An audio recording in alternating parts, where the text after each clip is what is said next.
Good afternoon, everyone. My name is Santosh Kumar. I'll be teaching you current affairs. So June में जब Saturday, Sunday current affairs शुरू होगा, I'll be your teacher for current affairs, science and technology and environment. Okay. So आज बस I'll take 5 minutes to let you know about what are all the things that we are going as part of this program, as part of the GS Foundation program, and then I'll leave it to Babu sir to take care of your first lecture, polity lecture. See, acha, online students, can you please confirm once in chat if I'm clearly audible and visible? एक बार बता दीजिए. Okay, great. So in case you have doubts, please use this chat thing and we'll be regularly looking into it and taking care of your doubts. Okay, so what are all the things that we're going to do in GS Foundation program? See, every week you're supposed to have 6 classes, Monday to Saturday. But till June, when your current affairs classes are not starting, we're taking 7 classes. You have time on Sunday also. In these 7 classes or in these 6 classes till February, we'll try to complete entire syllabus for your preliminary examination as well as GS1, GS2, GS3, GS4 thoroughly. Aapko will ensure that each and every aspect of the syllabus, be it for preliminary examination, mains examination, PYQ, you would be in a position to attempt all of it by February. That's our promise to you. Other than this, starting October, you'll have some extra classes for essay and CSAT.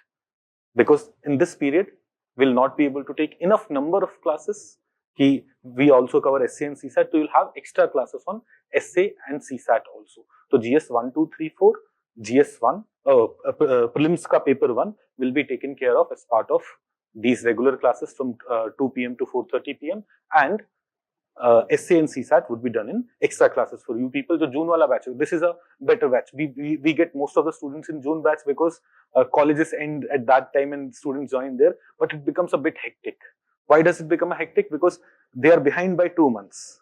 And if we have to ensure that by February your syllabus gets over, we'll have to start taking classes, extra classes for regular topics also. That would not be the case with you people. Okay, then you'll also have 2 tests every Sunday. By 2 tests every Sunday, we mean you'll have an objective test as well as subjective test. So these tests will be weekly, monthly, quarterly and half yearly. जो weekly tests होंगे, they would generally be of 50 objective questions or 5 and 6 subjective questions. So 1 hour. Initially in the first week, because we'll be going a bit slow, you're just starting your preparation. So these tests may be small in the first 1 week or 2 weeks, but eventually in the weekly test, you'll have 50 objective questions and 5 to 6 subjective questions. So that from the very first week, you will start solving MCQs, you will start writing answers. ऐसा नहीं हो, this should not happen that once you're done with your preliminary examination, you start preparing for mains. Most of the time, this is the biggest mistake students do. We will start writing. Mistakes hongi. Like on the first day, you may be making hundreds of mistakes in your one answer. But if we'll improve it by 1 mistake a day, in 100 days, we'll be writing very good answers. Right? So we'll have these weekly tests. So you must have already got the schedule. On Sunday, you have these 2 tests. Initially, the tests would be small, but eventually it would become bigger. Then the 4th test will not be a weekly test. 4th test that you'll have, that is at the end of 4 weeks, you'll have a monthly test, which will consist of the entire syllabus. The weekly test, you only had weekly syllabus, but in the monthly test, you'll have entire syllabus, ensuring that you're again pressurized to revise everything. आपने देखा होगा, most of you must have just graduated and you must have seen that a day before examination, you're most active when it comes to preparation. Otherwise you're like, अच्छा कर लेंगे, हो जाएगा. But when are you like, कल test है, पढ़ लो. That is the most active time. That is the time when you ensure that whatever you have done, you may have missed something, you may have some doubts, you will resolve everything and you will do well in your exams. So you will have that. In monthly test, we'll also do. So monthly test, because it would be a bigger test, because you'll have a full 100 question ka test, a full 10 question or 20 question ka subjective test, will also give you a day off on Saturday. So that entire month ka jo portion hai, otherwise you're not getting any day off. आपको in the entire year you will get 1 day off for Diwali, 1 day off for 15th of August, 1 day off for 2nd of October, 1 day off for 26th January. That's it. Otherwise, you're not getting any day off in the entire year other than for preparation of your tests. So you will have monthly tests se pehle a day off, ensuring that whatever you have studied in those 28, 29 days, you are for that one day, you are revising everything thoroughly and you're coming for the test. Aise he will have 3-month quarterly test. Quarterly test will have syllabus of 3 months and half yearly test. So by October, November, your 6 months would be done. Most of your syllabus would be completed, and consider that to be a semi-final, like prelims se pehle ek wo hoga. Okay, these are all the things that's part of your GS Foundation program. This will go on till February. But after February, the tests are not getting over. They're just changing into only objective test. February तक आपका objective, subjective दोनों test चल रहा है. After that, you will only have objective test. That is, our prelims test series would start, and you will be having access to that prelims test series. So again, you do not have to join any other thing. आपकी पूरी preparation में, other than optional, never ever join any other program anywhere else or at LevelUp IAS. Everything is part of your program. Anything that you need for your preparation is part of this GS Foundation program. So you will have access to prelims test series. Every week you will have tests till a week before your preliminary examination. Jaise this year we have preliminary examination on June 16. We have test finishing 2 weeks before that. So on 2nd of June we have the last test. Okay. So I was talking about these tests. These tests are planned in such a manner that you are properly revising it. So dekho, one thing that your mentors will tell you, and I'm also telling you, I really don't bother कोई बच्चा class miss कर रहा है नहीं कर रहा है. I get bothered when you're not doing well in test.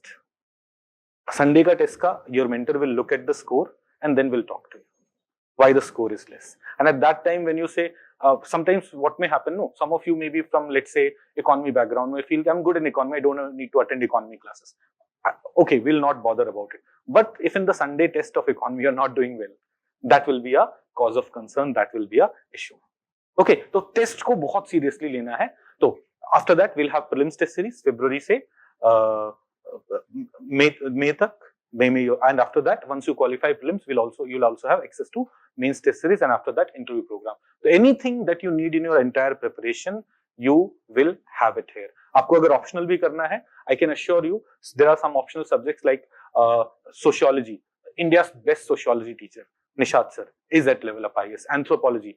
India में सबसे ज्यादा बच्चे किस एंथ्रोपोलॉजी टीचर के पास पढ़ते हैं? Karan sir. Karandeep sir is the best anthropology teacher. आपको हिस्ट्री पढ़ाने निखिल सर आएंगे जून में. मैं आपको अश्योर कर रहा हूं, Nikhil sir and Vishal sir together are again history optional में द बेस्ट. हिस्ट्री ऑप्शनल ना बहुत बड़ा होता है, एक टीचर के लिए इट्स नॉट फीजिबल. तो we have 2 teachers ensuring that history optional program also goes in the best possible manner. Philosophy में विश्वा सर would come. विश्वा सर is again amazing. तो आपको अगर ऑप्शनल भी कंसिडर करना हो तो LevelUp IAS is an excellent place to consider your optional subjects also. Anyways, we'll talk about optionals later. But do you have any doubt regarding the program? Anything that you need to ask? Mentor आपको allotted होगा. In fact जो शुरू के बच्चे हैं, जो शुरू में जिन लोगों ने एडमिशन लिया, उनका मेंटोर मैं ही होऊंगा. अगर आप लोग खुश रहोगे मुझसे तो I will my self be the mentor. Okay, है ना? Now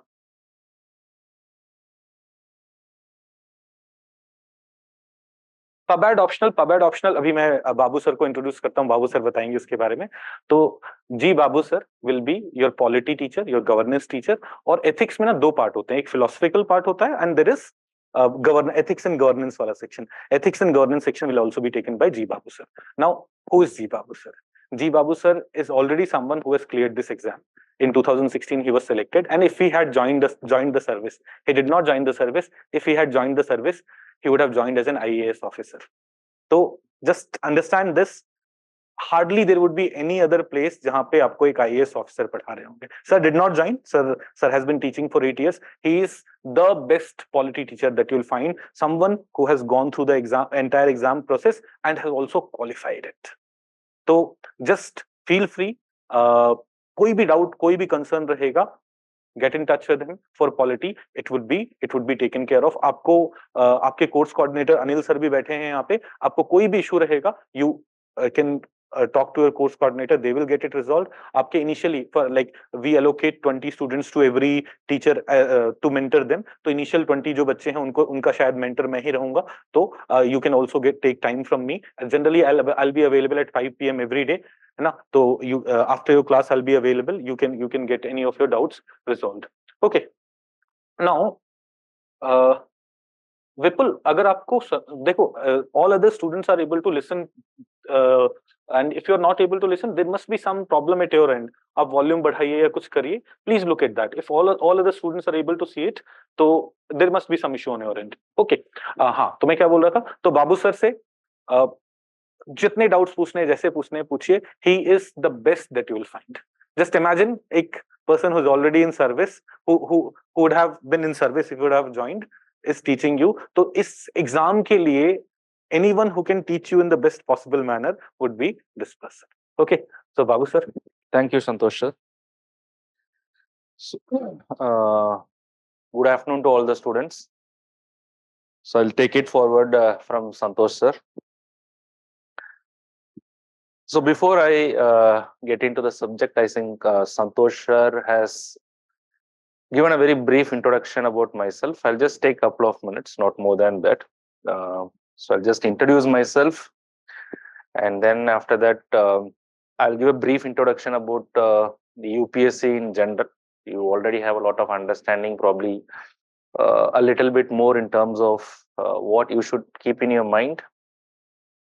And then after that, we'll get into the subject of polity, and GS paper 2 is where mostly I'm engaged in. And of course, a part of your GS paper 4, which is the ethics paper as well. And then after that, we'll get into the subject. So today it is like understanding for the first few classes. Probably we'll have to understand the basic terms in polity and all those things. So before I start my lecture, I just wanted to know how many of you have any kind of background, probably in subjects like political science or subjects like law as a part of your graduation. I understand that, not whatever you have read in your school or something. Does anyone have some kind of background, probably in law, political science? Yes, political science. You all done your graduation? Graduation is still going on, or it is completed? Probably in the last year. Okay, UPSC allows you to appear even in the last year. But mostly, I think you may be probably attempting, by the time you attempt the prelims, I think you will complete your graduation. All right. How many of you do not have any, absolutely no background, say in polity? You have not read it in our college. Anybody from engineering background? Someone who's from engineering background? Engineering? Zoology. So absolutely no idea. All right. Engineering background. Okay. So the good thing about UPSC is, see, UPSC wanted to provide a level playing field as far as possible to all the candidates. So absolutely no problem. Even if you do not have any background, you start from today and you follow the things properly, what has been taught in the class. And of course, you will have to do your part.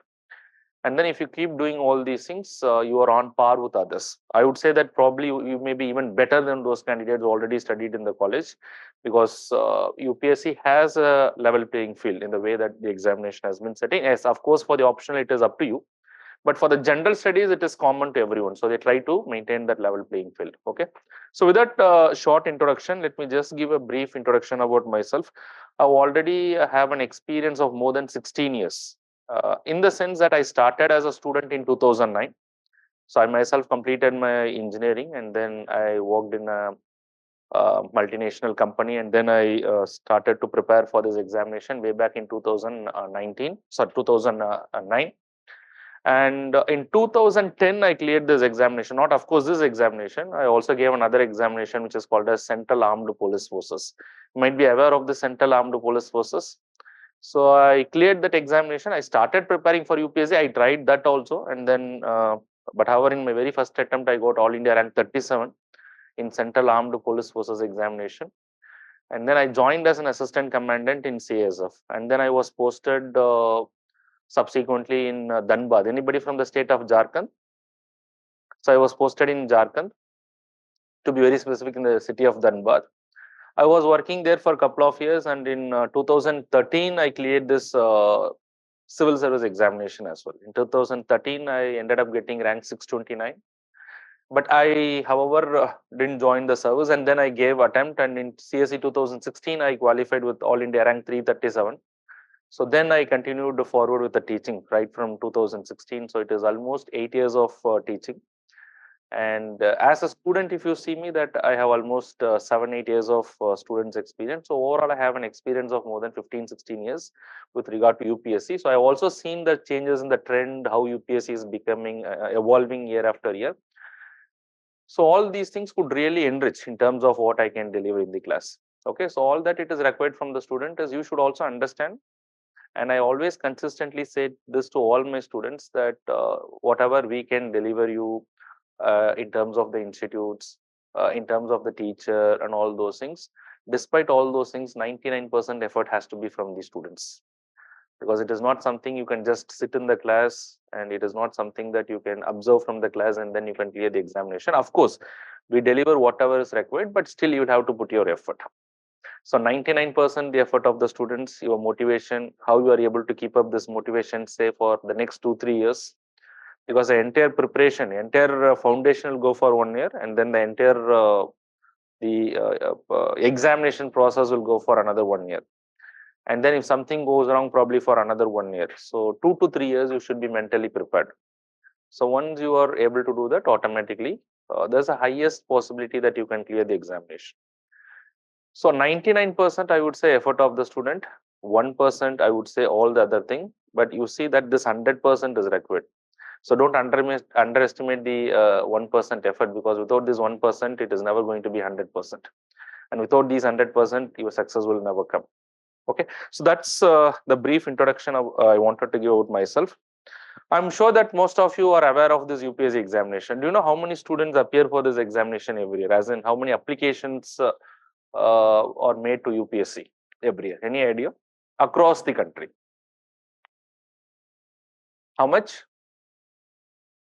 12 lakhs. So approximately, I think around 14 to 15 lakhs of application, which has been increasing over a period of time. So I would say it is 14 to 15 lakh application. And how many students finally appear for the examination? Any idea? So this is the number of applications, but not everybody who is filing an application appear for the examination. How much? Yes, 9-10 lakhs, maybe a little less than that. So UPSC data suggests that approximately on an average 50 to 55% of the people appear. So suppose let us assume that out of 14 lakh applications, 7 to 8 lakh candidates appear for this examination. These are the number of applicants enter into the race every year. But you know that people already they are in the race. Probably they are already sitting on this examination who have entered and who has not went outside the examination process. That means on an average, a student who is entering and already the existing candidates, that means approximately 10 lakh candidates are appearing for the examination every year. So who are in the race? And you know how many selections are likely to happen every year? Any idea?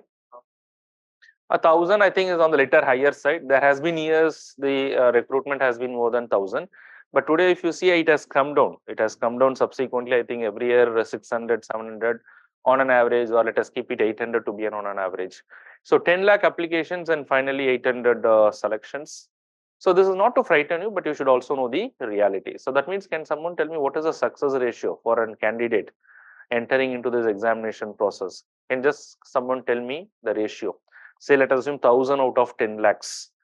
So that means for every 1,000 students who are coming in, probably one student has a chance of clearing this examination. So this is the reality. That doesn't mean that your chances are very bleak. But if you see out of these 10 lakhs, do you know how many serious candidates are there? When I say serious candidates, first they should have an average level of intelligence. That's the least thing. I think most of you have made a choice to prepare for this examination. I think that average intelligence is more than sufficient. You might be average and above average or intelligent enough. Anybody is in a level playing field, provided they do their work. So when I say that you have to do your job, you'll have to persist with this preparation for the next 2 years. You do that, you regularly keep doing your job. And then of course all your planetary positions are good, because you know that UPSC is not completely a objective examination. There's a lot of subjectivity is also involved. What do you mean by subjectivity? Different optionals, different teachers evaluating it, and there is a scaling system that probably UPSC follows. But believe me that if you do your job properly, definitely all these things will fall in line. All the thing is that you have to be brave enough. As it is said that the fortune favors the brave. So you keep your momentum, you keep your work, automatically fortune will fall in line. You do that and then you move forward. Automatically, I would can see that in 2-3 years, success will come in your hand. But most importantly, what I'm trying to convey is when I say that the success ratio is 1 probably is to 1,000. This is not the case because you have taken this for 10 lakh candidates. But do you know how many candidates are really successful? I mean, really serious every year. Serious as in I put in the criteria that they will persist irrespective of what your friends are doing. You just close your eyes to all those things and you persist in preparing the examination. And this is the age that you wanted to explore each and everything. But you'll have to control all those things and probably focus on the examination. Do you know how many students are really serious candidates? How much? Very good. Approximately somewhere around 50,000 candidates.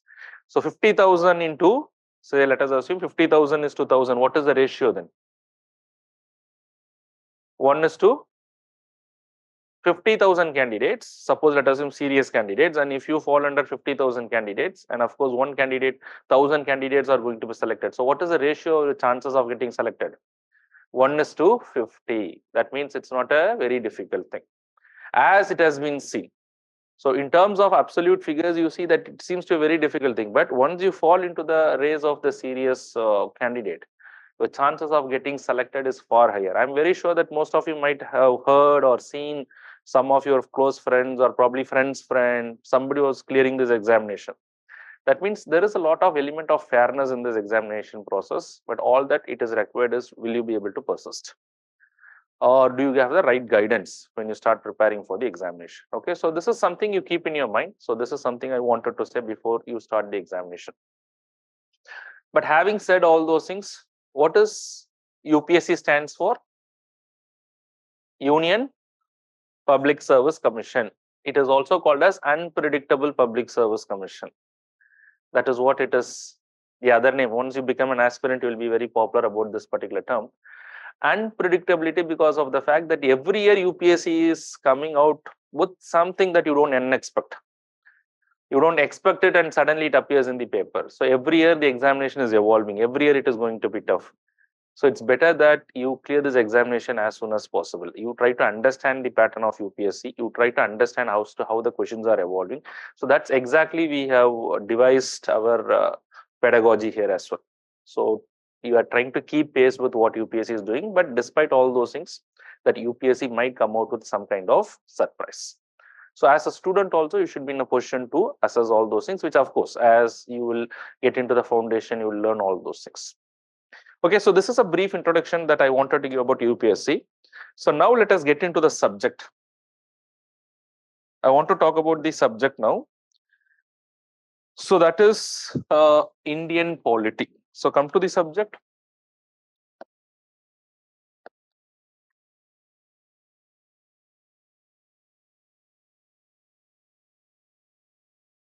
Indian polity. Now, Indian polity, so if you see this particular subject, it has relevance both in your prelims as well as in your mains. I'm sure that you are aware of the pattern of the examination. So you have a preliminary examination and then you have a mains examination. Prelims examination is just qualifying in nature. Are you aware of that? That whatever mark you score, it is not going to be added for your final merit. What will be added for your final merit is what you score in the mains examination, which is at the second stage of your examination. And in addition to whatever you score in the mains examination, whatever you score in the prelim, in your personality test. So both are going to be combined, and the aggregate of that is used to calculate your merit list. Now, but prelims is the, I would say, the entry point. Unless and until you clear this prelims examination, you will never have the confidence of this examination in the first place. And when we talk of the subject Indian polity, it is relevant for both prelims and mains. Unlike some subjects which may not have any relevance, this is relevant for both areas. So can someone tell me what is the relevance of Indian polity in terms of the prelims examination? I hope you know that in the GS paper 1, that is in the prelims, you have got 100 multiple choice questions. So I'm just trying to assess your understanding. How many questions can you expect from the Indian polity? 25 out of 100 questions. Any other version? Around 20, 25, 15, 20. Okay, so 25, I would say you are too optimistic. But again, there's no hard and fast rule. Nobody can predict exactly how many questions. But going by, so whenever you prepare, you should also go by the trend of the last 5 years. That's the latest trend, that is, you have something as an evidence in with this. So going by the last 5 years, I saw that UPSC is asking 15 questions. So this is a very standard thing I'm saying. I'm not overestimating and I'm not underestimating this. Okay, 15 questions, but it has gone up to 22 questions certain year, but it has come down to 10 questions also. So, but at an average, 15 questions you can expect. So 15 questions means how many marks that you can score from this particular area? 30 marks, provided that you get all the 15 questions right. If you end up making mistakes, then there's a negative marking also. But yes, I would say that if you prepare well, getting 12 questions, 12 to 13 questions out of these 15 questions is very easy. And do you know what is the cutoff for last year for the prelims examination, 2013? 75 for someone who is not having any reservation, who is not falling under any of the other criteria, let us assume. So 75 questions, let us assume. So 75 marks, okay, 75 marks. 75 marks is what percentage of 200 marks? Just 37.5 percentage. So don't underestimate that it is only 37.5 percentage, but the questions has been extremely difficult. So suppose let us assume 15 marks from polity, and if you are able to get, let us assume 12 questions out of this, you're already getting 24 marks. All that you need is another 50 marks to qualify. And say the same with the other conventional areas also, like say polity, say take an example of history or the matter geography, or the for that matter economics. But polity, the advantage is once you prepare, it is very restricted in terms of your prelims. In terms of your mains, the syllabus is there, but there's a lot of current affairs that can come in. But with regard to the prelims, it is so restricted. And once you prepare what is there in the Indian constitution, you should be very sure that yes, I can get 12 questions right. I'm not saying 15 out of 15, but 12 questions you can do it. I can bet you on that, provided you follow the class properly, you do the revision properly, whatever it is happening, you come out and ask me the doubts, I can make sure that you get 12 to 13 questions right. I cannot guarantee you 15. Maybe you can do 15 also, but I'm not guaranteeing you that. So this is with regard to the prelims. That means it plays a very crucial role in your prelims examination. Now, having said all those things, there is also one more important thing that you have to understand is prelims with regard to polity is also area where it can give a lot of nightmare, because it is also possible you can make a lot of silly mistakes. You understand, you feel that okay, this is right, but then when you come out of the examination hall, you feel that you have made a silly mistake. Probably your understanding is not right. So sometimes they can ask you the most appropriate answer, so you can end up making small mistakes. So that's why it is important. So this is a subject where you can read it on your own, but the advantage of doing with someone who has already spent a lot of time, you'll easily understand the minute nuances where UPSC can ask you and make the students commit a lot of mistakes. All right, so this is with regard to your prelims. Now this subject Indian polity is also there in the mains examination. I am sure that you know the mains examination pattern. Now coming to the mains examination pattern, what is the relevance of the subject? In the mains examination, there are 4 subjects. That is general studies paper 1, excluding your essay paper, general studies paper 1, paper 2, paper 3, paper 4. And if you see this general studies, every paper is for 250 marks. I'm sure that you are aware of all those things. And if you see this Indian polity, that falls under, to be very specific, in a subject which is called as GS paper 2. So can someone tell me what is your understanding or what is the weightage of Indian polity in GS paper 2? And before you guess me that, I'll tell you that what is there in GS paper 2 very quickly.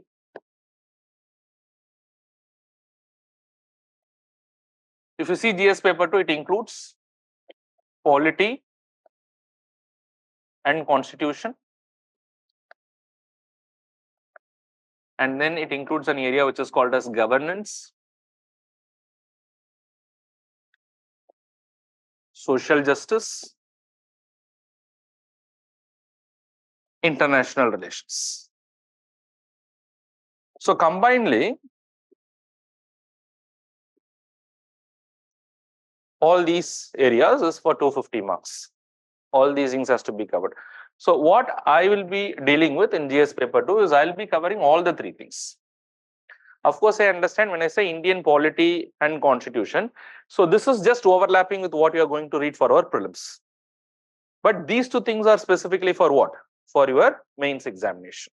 But all the three things I'll cover. But in the initial phase, I'll cover this. That's Indian polity and constitution, and then I'll come back. Probably in the later stages, once Indian polity and constitution is done, then I'll come back and I'll cover the governance and social justice. But all the three things I'll cover. So I just want to know what is the contribution of Indian polity and constitution out of the 250 marks for the mains examination. How much?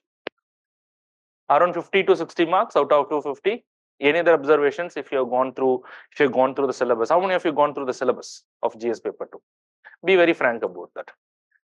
Now, don't underestimate this, because when you start preparing for this examination, not only for GS paper 2, including your optional papers, including the other GS papers, the syllabus has to be there in your mind. Unless and until the syllabus is not there in your mind, you will not be able to understand what is relevant to me in current affairs. So how do you, when you read the newspaper, how do you come to an understanding what I should follow, what I should not follow? There's a lot of news. So you'll have to see, okay, this is there in the syllabus, and then, okay, maybe this area is relevant in the current affairs to this particular conventional area that is given in the syllabus. So which you'll have to gradually develop that habit. I'm not telling that in the very first day you should know, but you should make an effort from the very first day to know the syllabus. Remember the syllabus in your mind. That's very, very important. Okay, 50 to 60 marks. Any other observation? 100 marks. Very good. Any other observation? Okay, so if you see, this is very consistent. Consistently, UPSC is asking. So this is an area where you get 110 to 120 marks out of the 250 marks. How many marks you are going to get? 110 to 120 marks. 10, 20 marks can vary, but this is the consistency that UPSC has been managing for the last 10 years. That means this pattern was brought in 2013, and they have been following this particular consistency. All right.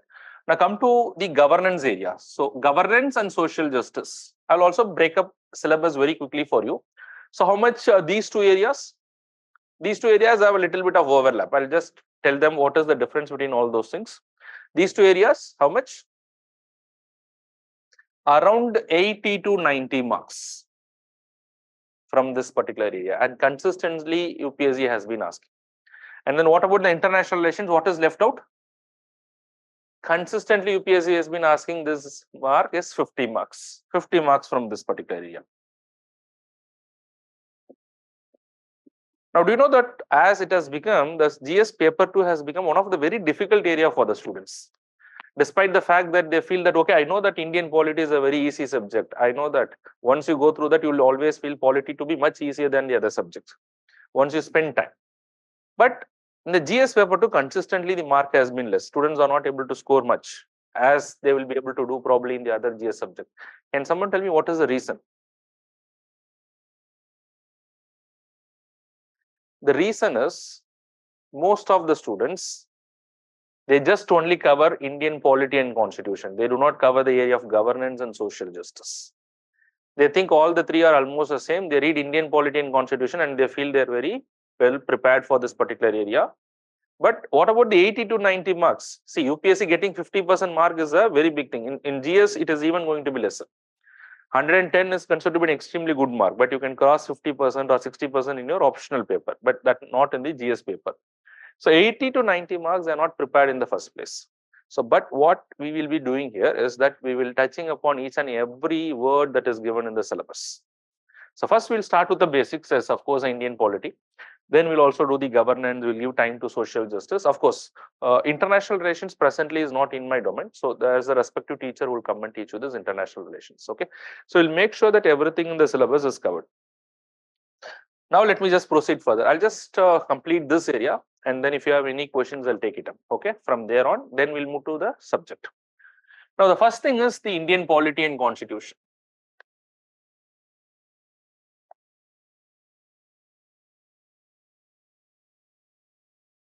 Okay, so Indian Polity and Constitution. So this I said, this is an area which is overlapping for both your prelims as well as the mains area. What are the things that we are going to study here? Can someone tell me? What do you think that you are going to study here? In fact, we are going to study the entire constitution. We are going to study the entire constitution. So we'll try to understand as to what is the constitution.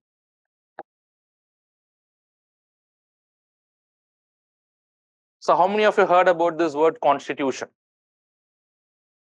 Most of you might have heard, whether you have studied or not studied, you might have heard about this particular word. So this is where we'll start with. I'll just come back and I'll ask you questions on this. And then once you take the constitution, we'll study the number of things under the constitution. Majorly, the major emphasis initially would be on the philosophical aspects or the philosophical part in the constitution. What do you mean the philosophical part in the constitution? Within the constitution, there are certain areas which are considered to be the philosophical part.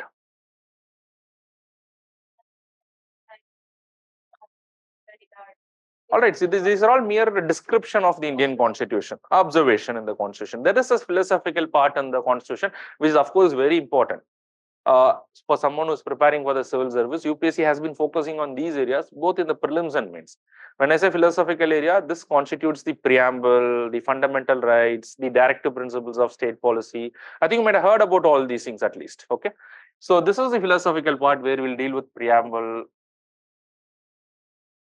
Then you have the fundamental rights, you have the directive principles of state policy, etc., fundamental duties, etc., etc.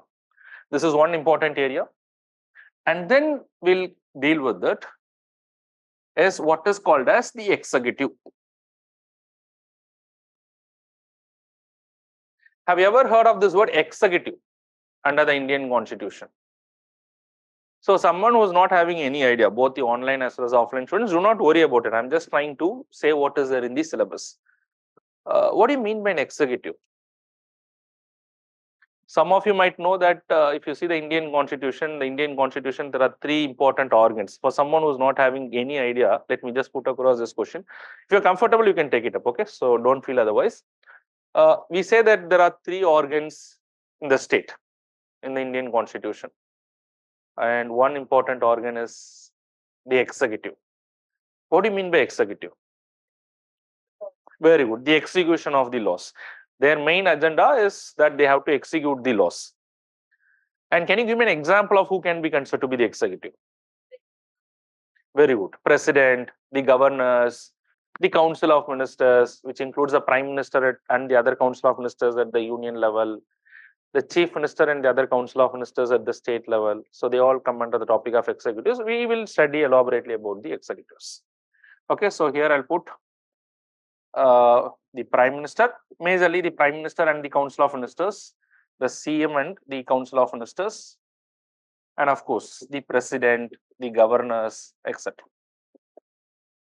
So this is an important area we'll study. And then the next organ is the legislature. Have you ever heard of this word legislature? What constitutes legislature? What is the function of the legislature in our country? The law-making body. So this body will make the laws. This body is going to implement the laws. Can they do vice versa? Is that possible?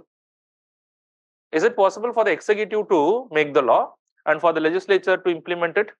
I'm asking about the general principle. Leave out if you have any exceptions. The general principle. The legislature is the law-making body. So what is called as the legislature? We'll talk about the parliament and the state legislature. I think you have heard about these words. I'm not saying that you should know everything. Just have you heard of these words? We'll deal with elaborately as to what is the composition of the parliament, how the elections happens to the parliament, what are the qualifications to contest the election, what are the ways by which they can be disqualified, what is the anti-defection law, what are the parliamentary privileges, what is the role of the presiding officer, speaker. So all these things will be covered under the legislature. Okay, so here majorly we'll deal with what is called as parliament and state legislature.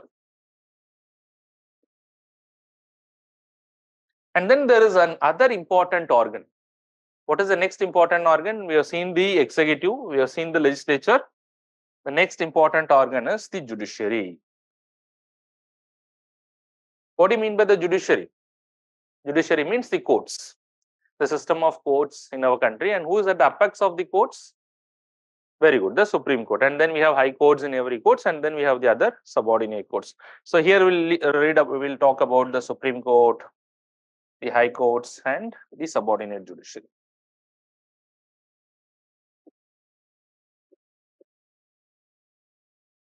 And apart from all these things, we also have a lot of independent bodies.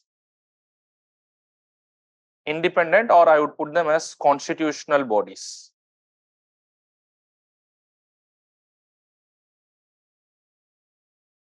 What do you mean by independent or constitutional bodies? Okay, we have the executives, we have the legislature, and then we have the judiciary. And then we also have got some independent bodies, which means these independent bodies does not come under the executive, it does not come under the legislature, it also does not come under the judiciary. They have some specific role to play in the Constitution of India itself. And the Constitution is guaranteeing this power to them. Can you give me an example of some independent bodies which does not fall under any of these three things? Very good. The Election Commission of India, which is playing a very important role today, which is conducting the election to our country, which is supposed to conduct the elections. Okay, one example is Election Commission of India. Any other example? Very good. The Union Public Service Commission. Any other example? Have you heard of the word Finance Commission? Which one? Somebody told me, what is that word? Enforcement Directorate. Okay, the Enforcement Directorate is not an independent body. Okay, the Enforcement Directorate come under the executives, which of course we'll understand later. Don't worry about that. CBI is also not an independent body. It comes under the executives. So that's why you understand. So many of you might have heard about this in the news, that ED has become a tool in the government's hand to put cases. There are a lot of allegations. They say that ED is being used to put cases against the leaders of the opposition party. So, but why that happens, probably, we do not know whether that is right or wrong, but there's an allegation. The allegation is because of the fact that ED is not really an independent body. It is managed by whom? It's managed by the executives. They have a control over that, which of course you will have a proper understanding as we'll proceed with. But those are not independent bodies. But Election Commission is an independent body. The Finance Commission is an independent body. Union Public Service Commission is an independent body. Comptroller and Auditor General, have you heard of this? CAG is an independent body, and many more such bodies are there. So we'll deal about all those things. Okay, and apart from all those things, then we'll also deal with a topic which is called as Representation of People's Act.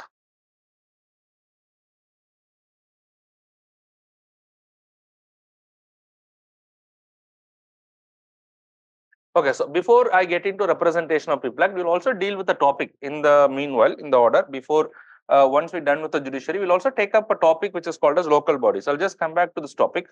There's a topic which is called as local bodies. I've heard of this topic, local bodies. Local bodies, what does it mean by local bodies? We have a union government, we have a state government in every state, and below the state government, do we have any other form of government? Anybody in this class who's coming from a rural background, who's coming from a village? Anybody? Okay, anybody in this class coming from an area where there is a municipal corporation, coming from metropolitan cities? Anybody who's coming from which city are you coming from? Jalgaon. It's a municipal corporation. You have a municipal council, you have a municipality. There's a local level government. Anybody who's coming from metropolitan cities in our country? Chennai, Mumbai, Kolkata, Bangalore, anybody? No one? So try to understand that apart from the state government, there is also a third tier government in our country. And wherever there's a rural area, that rural area will come under a system of government which is called as panchayats. Wherever it is a town or another urban area, it will come under a system of government which is called as municipality. So that's the local body. We'll also study about this in detail as we'll proceed. And then we have something which is called as Representation of People's Act. Have you ever heard of this? Representation of People's Act. This is also something which is specifically mentioned in our syllabus. Has anyone heard of this word, Representation of People's Act? I think probably the students who have got some idea in the political science, they might have heard, but for others, they may not heard about this. Okay, I'll just give a brief idea what this representation of people act. This is a law made by the parliament, representation of people act. Now, why this law has been made? This law has been made, that is the representation of people act. This law has been made to empower the Election Commission of India to carry out elections in our country. So this will give a lot of guidelines for the Election Commission of India to carry out elections. So this is specifically mentioned because someone who is preparing for the civil service examination, you should be aware of what are the provisions with regard to elections in detail. Okay, so this also we will deal with, but in the later part, once we understand the basics. Now, all these topics, whatever we are going to study here, is relevant for both your prelims as well as your mains. And this is an area where you are going to majorly get your 15 questions on an average for your prelims. And also, most likely, you are likely to get around 100 to 110 marks or 120 marks for your mains examination as well. So, all these things come under the Indian polity and the constitution. Now, we'll go to the next part. Any questions from this area? See, I'm not trying to teach anything. I'm just trying to let you know as to what we will be dealing with in the later in the classes. Now, come to the next area, that is governance.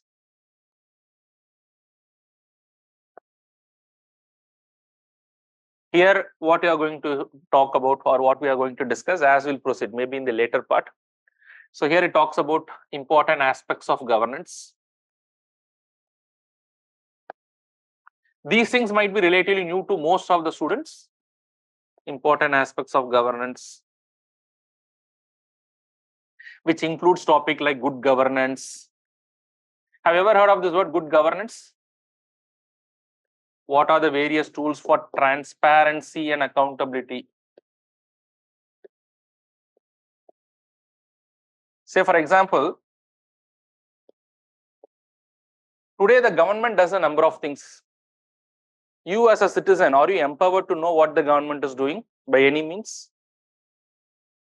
Is there any law, is there any tool in our country which empowers the citizen of this particular country to get the information from the government? Right to Information Act. At least you might have heard of this.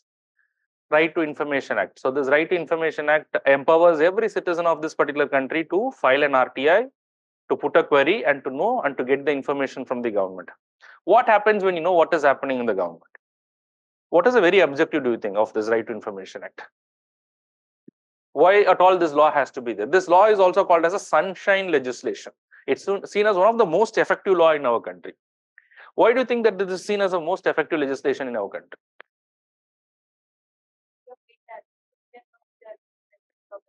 So whatever each and every single penny that the government spends, of course, the ministers are not putting from their pockets. Which money has been utilized by the government? Whatever you and me pay as the taxes. So that should be used for the welfare of the people. So you can file an RTI, know where the money is spent, how it is spent, has it been spent effectively, what is the outcome of this? Is it not empowering the citizens? Is it not making the system more accountable? What do you mean by accountability? Accountability means making someone answerable. So first of all, this law brings in a lot of transparency. By getting the information, is the system becoming transparent? It's not only becoming transparent, but you can also raise questions. So we'll try to understand. RTI is just one tool. There's a lot of other tools as well. So we'll try to understand about all those things. And then you have something which is called as e-governance. Have you heard of this word, e-governance? It's a quite popular term. I'm not telling that you should know everything about that. Have you ever heard of e-governance? Can anyone tell me what do you understand? Online students, you can also interact with me. Have you ever heard of something which is called as e-governance? What do you understand by this word e-governance? Yes, somebody told me. What is? Very good. Electronic governance. Can anyone further elaborate? What does it mean by electronic governance?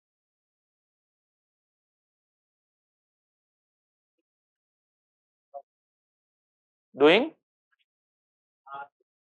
Very good. So to put it in a very simple way, practically, without defining it, practically, can you get any of the services from the government sitting at your home? Can you just use an internet and probably any other mobile application, or for that matter, let us assume a laptop or something with the internet connection? You just make a request to the government and you get the service delivered. Have you got an experience of this? DigiLocker, very good. Anything simple on a day-to-day thing. Filing FIR, very good. Now you can file FIR online. For the last articles and all those things, you can do it online. Filing taxes today online. Booking IRCTC app, you can book railway tickets online. So all these services which the government provides today, this is all done through the information and communication technologies. The use of information and communication technologies to deliver the services. But there are advantages, there are disadvantages, there are limitations. So we'll discuss that in detail here, okay? And apart from all those things, the next aspect I would say is government intervention.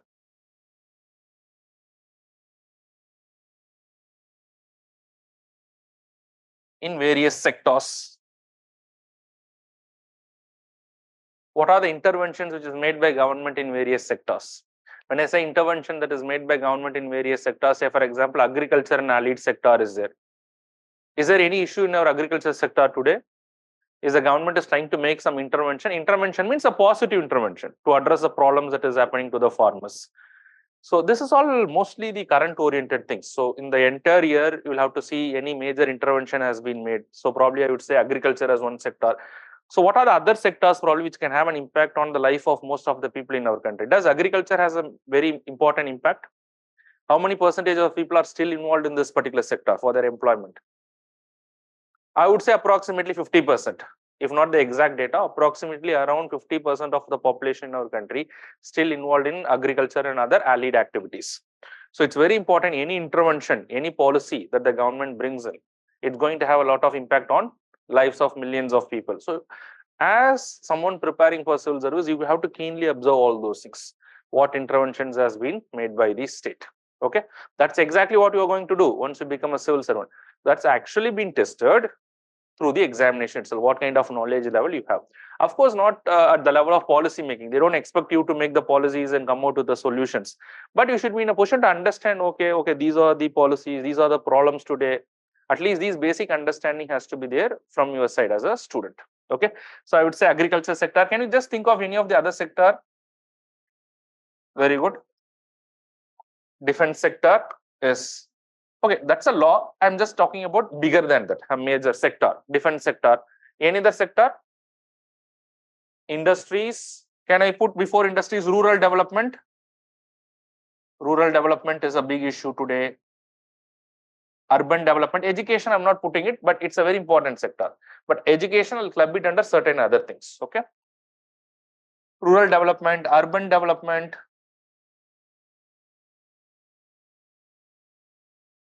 Industries, etc. There are a number of things, etc. Okay, so this is, you will have to just follow up in the areas of intervention, interventions, probably in the areas of environment. So number of sectors are there. So this is where you will have to expect. And then one area that I'll add up to this is role of civil services in democracy.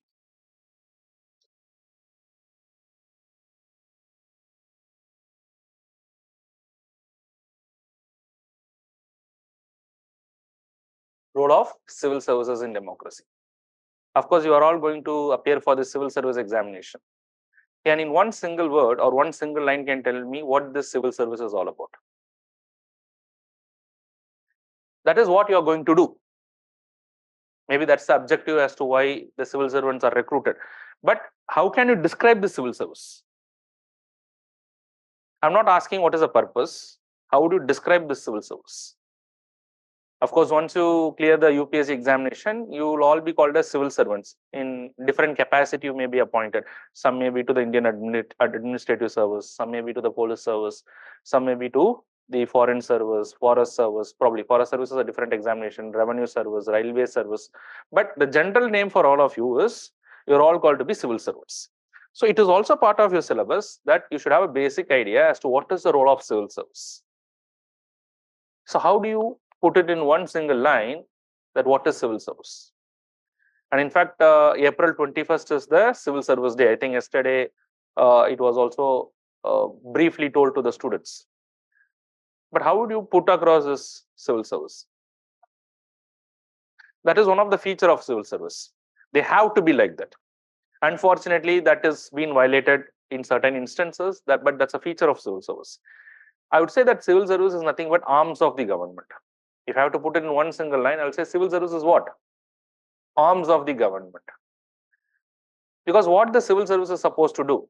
The civil service is supposed to do any decision which is taken by the political executives.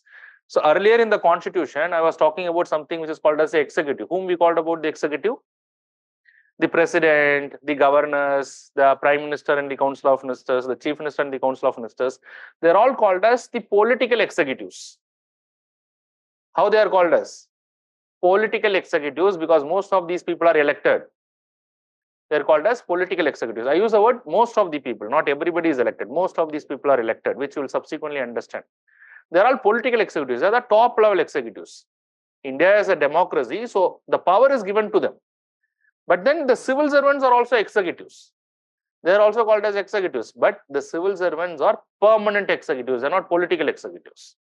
You'll have to understand, because once you get recruited as a civil servant, you have a lifelong career till the time you retire, 60 years. State civil services, if you go, I think most of the services got up to 58 years, whatever it is. So once you get recruited as a civil servant, you are all permanent executives, are not political executives. But who is the highest decision-making authority? Is it the civil servant or the political executive? In a democracy, of course, the power has been given to the elected representatives. But they will only make the decision. Who is going to implement that? You as a civil servant. That is nothing but the permanent executives. That's why I said you are all, once you get into the service, you are called as arms of the government, because in a human body, the decision is made where? Which makes the decision? The brain makes the decision. But whatever the brain thinks, who is going to implement that? You need to have the limbs, you need to have the hands.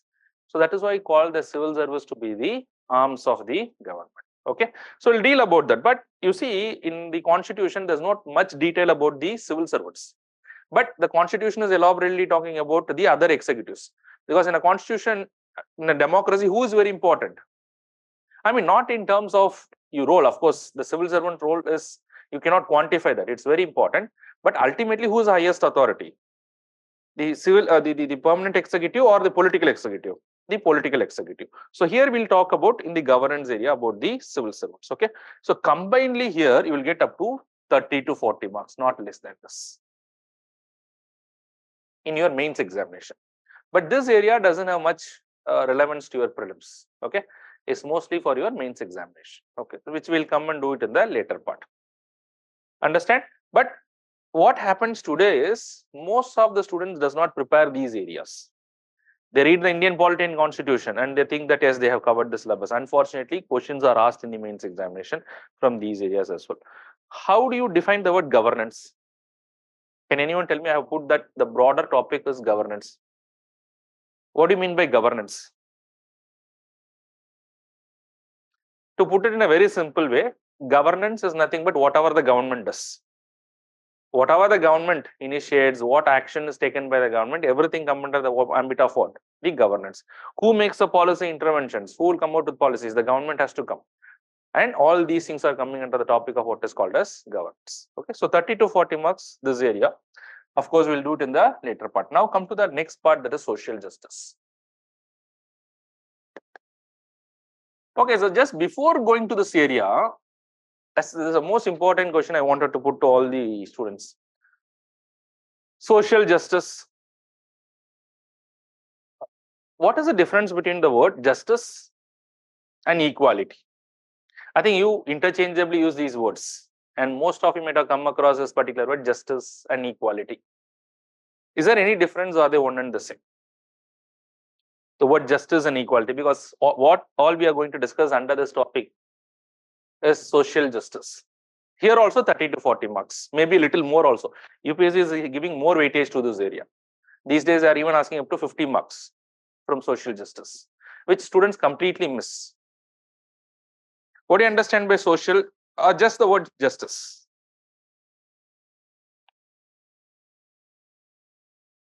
Can anyone tell me? Are they one and the same, at least equality and justice?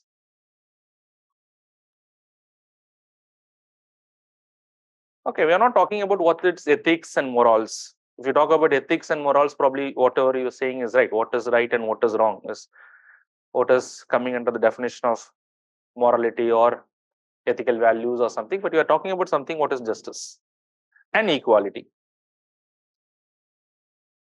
First, tell me, are they one and the same or there are two different things? Can they be interchangeably used?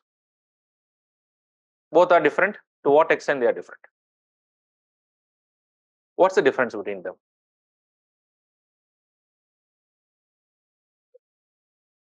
Okay. Equality is that everybody should be treated equally. Okay, let me give an example. Okay, justice, what is your explanation? Then I'll give the example.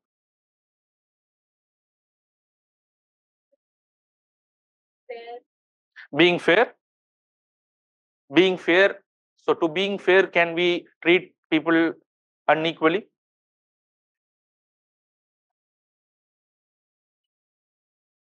All right, I'll just give a very good, very good. I think you got the point. Let me just give a very simple example. How many of you have traveled in metros? Metros in the sense, in metros in various cities today. Delhi metro, how many of you have traveled? You have traveled?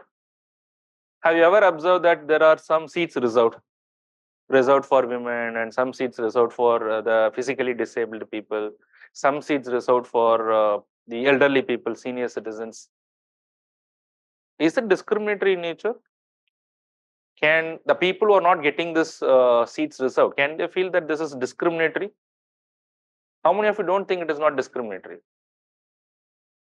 Discriminatory means that some policy is there which is in favor of certain category of people, but that favor is not extended to the others who are excluded from that. Of course, it's a discrimination. How can you say there's no discrimination? No, I'm just asking whether there's a discrimination or not. How many of you think there's a discrimination? Of course, it is discriminatory, but I'm not saying that discrimination is wrong. I'm just asking whether there is a discrimination or not. Do you find there's a discrimination?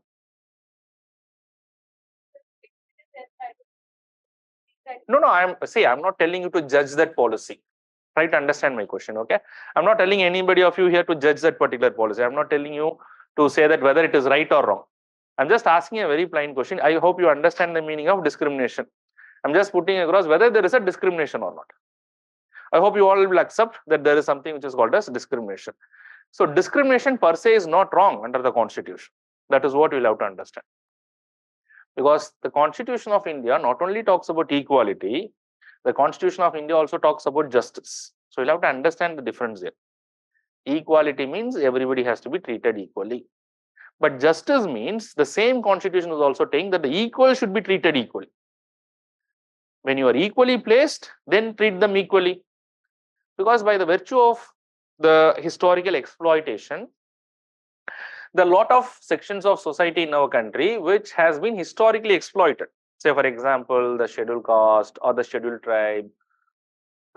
Say, for example, women, children, minorities. They are all considered to be vulnerable sections. And in the opinion of the state, or even under the Constitution, there are certain sections of the people who are not equally placed with the other sections of the people. Suppose, let us say somebody is placed here, somebody is placed here, and then they wanted to climb, let us assume, a wall of equal height. Are they equally placed to do that job? They are not placed. So all that in that area, suppose somebody is here, somebody has to be pushed to this particular level. Some special benefit is given to people who are placed here and not to these people. So that is what is the policy of justice. So justice is not about equal treatment. Justice is about fair treatment. Fairness in the actions of the state in terms of distribution of resources, fairness in terms of access to opportunities, fairness in terms of privileges enjoyed by the people in the society. So justice is not about equal treatment, or in other words, I put justice is nothing but equity. It will give only what one deserves rather than equally treating. So that is what is the entire idea of social justice. To put a very simple example, I'm not getting into a debate here, okay? Do not engage in any debate as of now, because first you will have to understand the philosophies behind all these things. How many of you have ever felt that reservation is a very bad thing in our country? Reservation is discriminatory. Please be open about that. How many of you ever felt? So you are accepting the fact that in railway, or in the metros that seats reserved is okay, but reservation is not okay for you. In educational institutions, in jobs, government jobs, only education, but not the education, but not the employment. Okay, the views, we are not engaging in any debate here. But what I'm trying to say here is, it is all, but although you may not agree, some of you might have a difference of opinion, but the Supreme Court of India has agreed that. And what is the law of the country is what the court says. But why would the Supreme Court of India accept to the principle of reservation? Because the Supreme Court of India cannot just come and give on its own. The Supreme Court of India has to interpret the various policies and the other things with regard to the Constitution. And the Constitution allows for the principle of what is called as justice. So justice is not about equal treatment. Justice is about what? Fair treatment. Fair treatment can be discriminatory also, but that discrimination is what is called as positive discrimination. Have you ever heard of this word positive discrimination?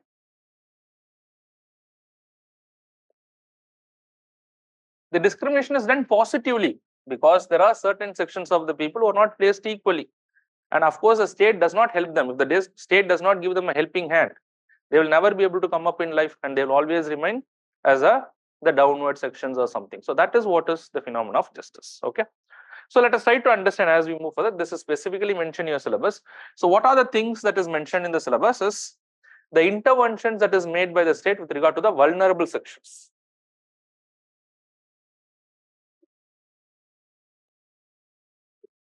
Of course, one thing has to be very clear when I talk of justice. Justice means there can be discrimination, no issue. But the discrimination should be people who are differently placed.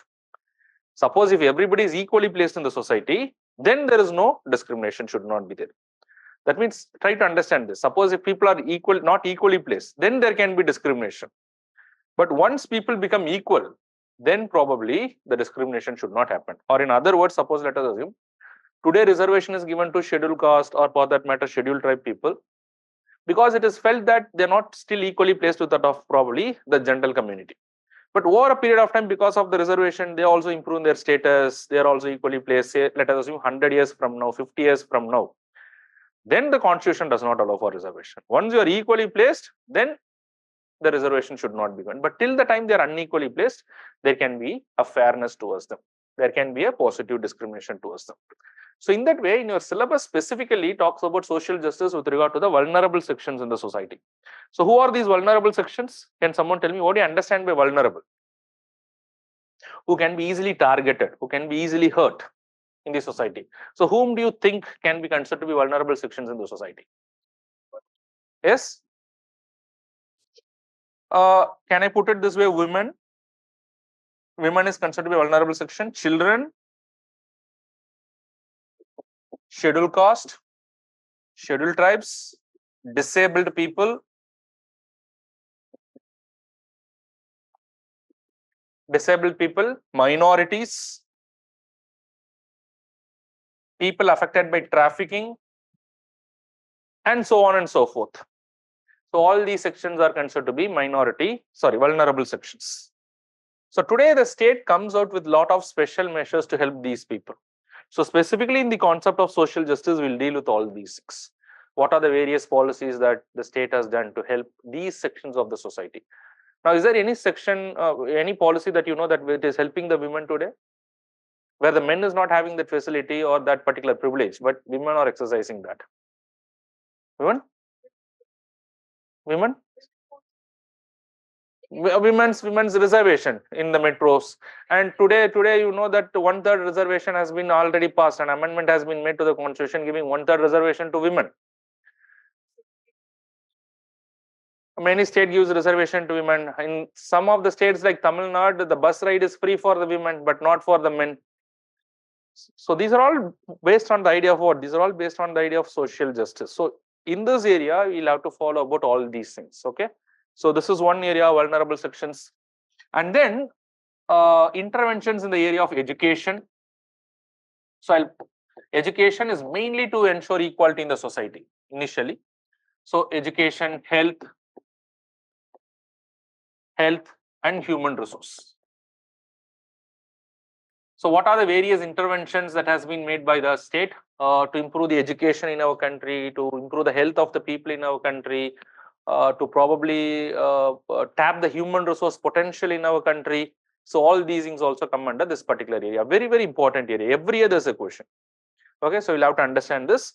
And then one of the other important thing that is affecting probably people from doing well is the issue of poverty and hunger.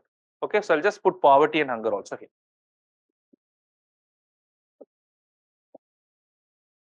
So what do you understand by poverty? What do you understand by hunger? How these issues can be addressed? What are the various initiatives by the state? Very important area. UPSC has been giving a lot of attention to these areas of late. Okay, so around 40 to 50 marks are going to come from this particular area as well. But what happens, unfortunately, is when it comes to GS paper 2, students only study the Indian polity and constitution. They do not give much attention to what? The governance part and the social justice part. That means you're already in a back foot for 80 to 90 marks. Or what you do is that whatever your polity knowledge, you try to use that knowledge here. But this is completely different. You'll have to take a lot of examples from the current affairs. You should follow the policies of the government. You should be critical. You should be knowing that what are the lacunas there, whether it is an implementation issue or the policy design itself is not right. Various experts will write their suggestions. So you should be aware of the opinion that is given by the experts. So this is what exactly we'll do, but not right now. Okay. First, we'll have to cover your polity. You should have the basic understanding of all those things. Then we'll move to these areas. So overall in a GS paper 2, so covering up all these things, it will be approximately how much marks? 200 marks. And your international relation mark is fixed, 50 marks. So completely 250 marks, which you are planning to cover, say, in another 45 lectures from now on for covering all the three areas. That is your polity, your governance, and your social justice, all those things. So that will gradually move forward. So is it clear to all of you what you are planning to cover in the coming lectures? Any questions? So now I'll just get into the subject polity, but before that, if you want to ask any questions, you can ask me. Now we are going to get into the basics of the subjects. That is the subject Indian polity.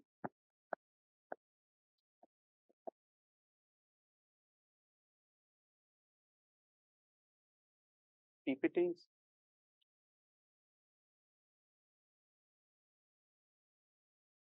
Okay. We're getting into the subject now. Any questions from any of the students? Be very frank. Let us have a discussion. We have the scope of doing that initially at least.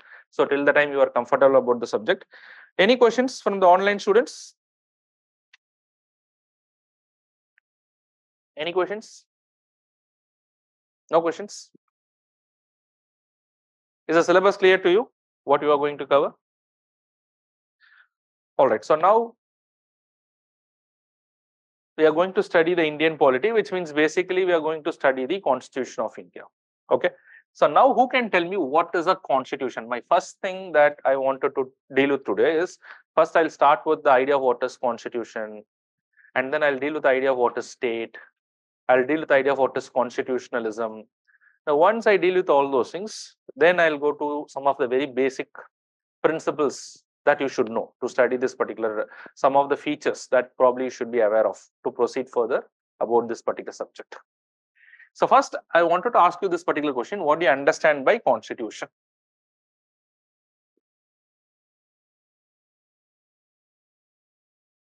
What do you mean by constitution? How many of you heard about this particular word? Constitution. Very good. Can you just repeat that again? What is your name? Ria. Ria, can you repeat that statement? Can I slightly modify that?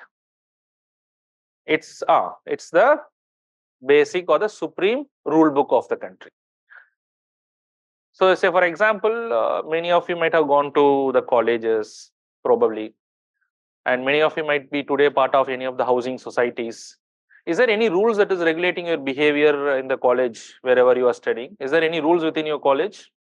Can you tell me some of the rules that you have to adhere to? Probably otherwise there can be disciplinary action. Anti-ragging, okay. Uniform, I doubt uniform is there completely, or it's for certain occasions uniform. Maybe some of the colleges might have. It might be there. Okay, agreed. One is ragging should not be there. Probably uniform. Any other rules that you observe there? attendance, and your conduct, of course. There can be number of rules relating to all those things. Now, that is at the college level. But for the entire country, probably, again, you need to have certain rules. Because as a large country, let us assume that, is there any diversity in our country? Diversity in terms of religion, race, caste, sex, but most importantly, diversity in terms of aspirations of the people. What is your aspirations may not be my aspiration. For certain people, it may be same, but the problem is the aspirations of certain people may go against the aspirations of others. Suppose let us assume that there's a big corporate. Their aspiration, let us assume, is to make more money. So in the name of more money, if they charge more on the people, it is going to affect the working class or people in the poverty line. So will it affect their aspiration to develop in their life? So it is very important that we have a basic rule book, and that rule book is equal to equally balance the interest of all the people. Not only equally balance the interest of all the people, it is this basic document which has to say as to how the country is to be administered.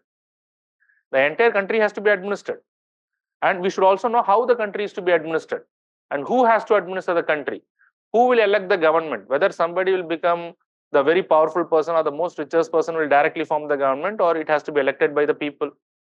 And if it has to be elected by the people, how it has to be elected by the people, how one will form the government. And that government should not become oppressive. That government should not dominate the people, or that government should not arbitrarily exercise its power. So for all these things, where the information is given, how do you know all these things are, how it has to be carried out? All these things are given in the Constitution. So I would say this Constitution is nothing but the Constitution is the basic rule book of the country, or I would say it is a supreme rule book of the country. But of course, this Constitution is not so elaborate that everything is mentioned here, but it is mentioning only those fundamental rules. Only those fundamental rules, say for example, who will form the government or how the government is to be established. Okay, now I ask this particular question. How many of you know that India is a democracy? All of you know that India is a democracy? But how do you know that India is a democracy? How do you know that you have a right to vote? It is written in the Constitution. It is written in the Constitution. Okay, you have the right to vote, you know that it is written in the Constitution. But when elections has to happen, it is also written in the Constitution. Do you know the answers? Like, in what frequency the election has to happen? Every 5 years election has to happen. How do you know that every 5 years election has to happen? It is there in the Constitution. Okay, you know that you have the right to vote, every 5 years election has to happen, but then probably the question is that it should be a free and fair election. See, democracy is not about elections. Democracy is not about only the frequent elections or the periodic elections. Suppose let us assume that frequent election is there, people are voting, everybody is having the right to vote, but there's no level playing field, there's no fair election, then there's a mockery of the democracy. So there should also be a free and fair election. So how this free and fair election is ensured? Who ensures this responsibility upon the Election Commission of India, an independent body? The Constitution. So that means if you look into the Constitution, I would say that the Constitution is a fundamental rule book of the country. And this fundamental rule book gives a basic information with regard to the governance. It says that how the government is to be formed. It talks about how long the government can go. It talks about when the next elections has to come. And then it talks about what if the government becomes arbitrary. It should also take care that the government functions within the rule of law, or the government functions within certain limitations. Does the Constitution put any limitations upon the government? Does it try to restrict the powers of the government? Can you give me an example how the government powers are restricted, how the government wings are clipped so that the government does not become arbitrary, the government does not discriminate people arbitrarily? Is there something in the Constitution? Very good. One of the important aspects is the rights. We do have a lot of fundamental rights. Can you give me an example of the fundamental right that you know? Right to? Okay, right to equality, right against exploitation, right to life and liberty, right to freedom of speech and expression. A number of rights is there. To put it in a very simple way, tomorrow suppose let us assume that some minister is not liking you personally, let us assume, which is unlikely to happen, but suppose let us assume tomorrow that there's some conflict between you, some powerful minister in the government. Can he just direct the police and arrest you arbitrarily? But you have not violated any law of this particular country. Is that possible? Can he do that? Of course, he can do that. That is another thing. But if he does that, is there any remedy for you? That's my question. So when I say that, yes, he is arbitrarily exercising power, he can do that. But will you have any remedy against that? Of course, you can move to the courts. Because arbitrary arrest is direct violation of your right to life and liberty. You can even directly go to the Supreme Court and the court will provide you the remedy. So try to understand that why we need to have a constitution. It is the constitution which is the fundamental rule book of this country. It gives the very essence of how the country is to be governed. It talks about how the elections happen. It talks about who will have the right to vote in the elections. It talks about once a government is formed, the government should not function arbitrarily. For the very purpose, it has given rights to the people. And if these rights are violated, giving merely rights is okay. But what if these rights are violated? There is also courts to look into the violation of the rights, and the courts can give directions to the government. So from where do all these informations come from? All these things come from the constitution.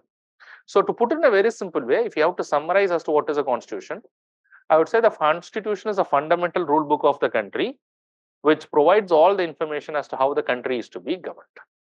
Okay. So now I'll tell you one thing, that as we'll proceed in the class, there's a handout that is given to all of you. The handout will have all the information that whatever I'm discussing in the class, that is one thing. But for your own purpose, I'll tell you that you can also take some written, running notes. Probably that will also help you to revise it easily. Okay. And also, whatever is given in the handout, I may not cover it in the same class. Probably I know that I'll have to go back and then later I will cover it also. So I would say that try to use this handout as a reference material. But if you can have your own running notes or something, which will be helpful for you to make the better revision of it. But if you're comfortable with the handout, you can continue with that also. Okay. So just, can someone tell me what do you understand by the word constitution?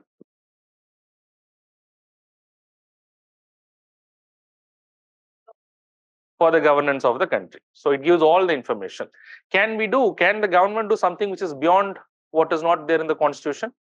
Is that possible? Can they do what is not in the constitution? Or in other words, to put in a very clear manner, can they do something which is violative of the constitution? That is not possible. Just because the entire thing that whatever can be done in our country, so everything has to be done within the limitations set by the constitution, or the boundaries that has been set by the constitution. Okay, now one thing that you have understood is that yes, we have a constitution. India has a constitution. Now the second thing is we should also understand as to what is called as constitutionalism. Has anyone heard of this word constitutionalism, which has been repeatedly asked in the examination? Has anyone heard of this word constitutionalism? What is your understanding of the word constitutionalism? Don't look into the notes, just try to answer. What do you understand by the word constitutionalism? A state which is governed by the constitution or the set of rules. Can you further elaborate? Probably I understand what you say, but for others probably who are not having the idea, can you just elaborate that?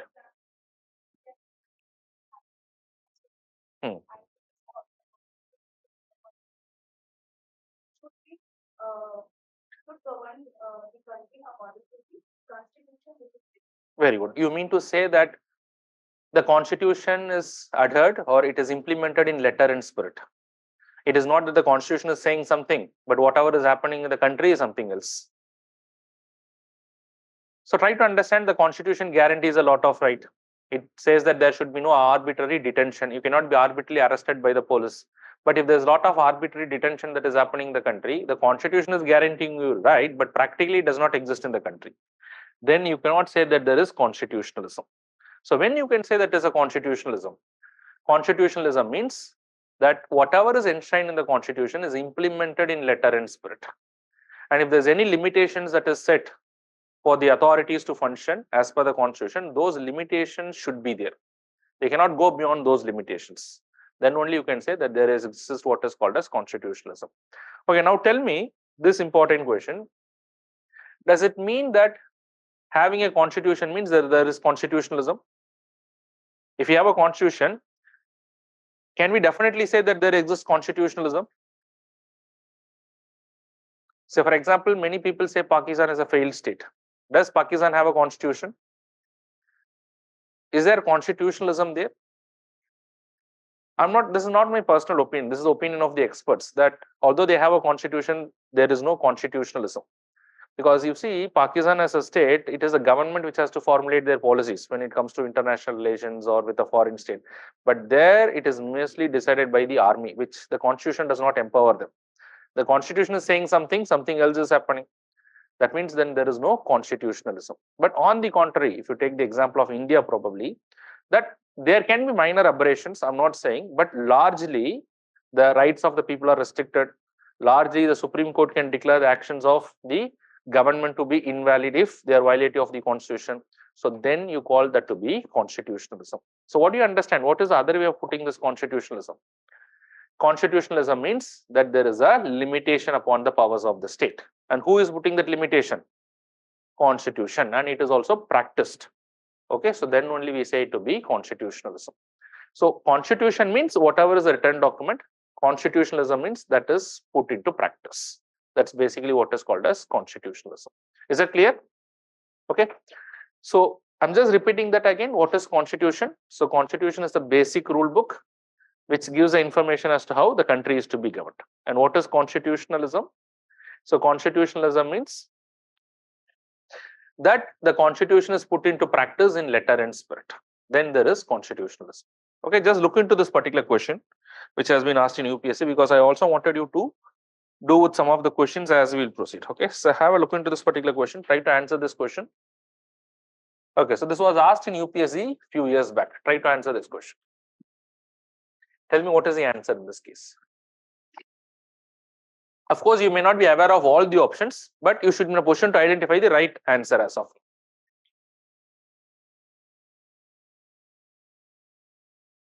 So this is how your questions are likely to come in the UPSC examination. Is it all visible to you? Okay, just look into that.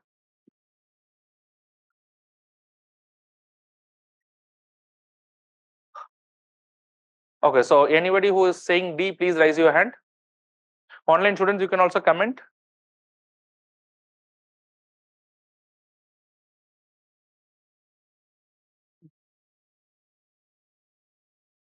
D. Anybody who is saying apart from D, please raise your hand. Any other options? A. A. Okay, a representative government of the nation with federal structure.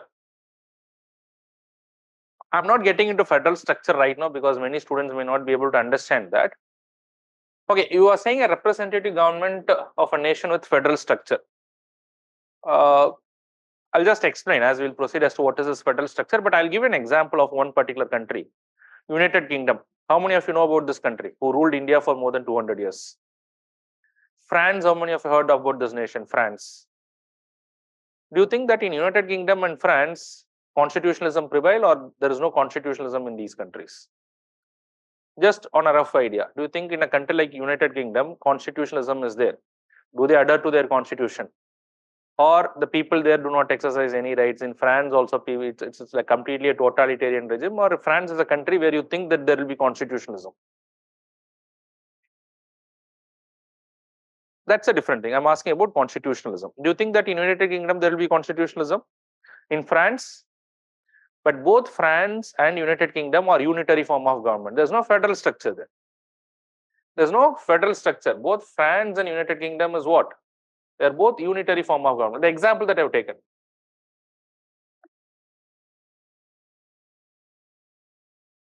So try to understand, having a federal political system or unitary political system has no relation with whether there is constitutionalism or not.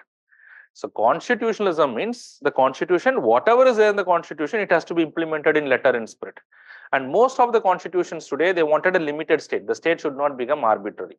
So what is the basic essence of constitutionalism? The basic essence of constitutionalism is that the government is limited by the terms of the constitution. The design of the constitution may not be uniform because India has its own constitution. Some other country might have another constitution.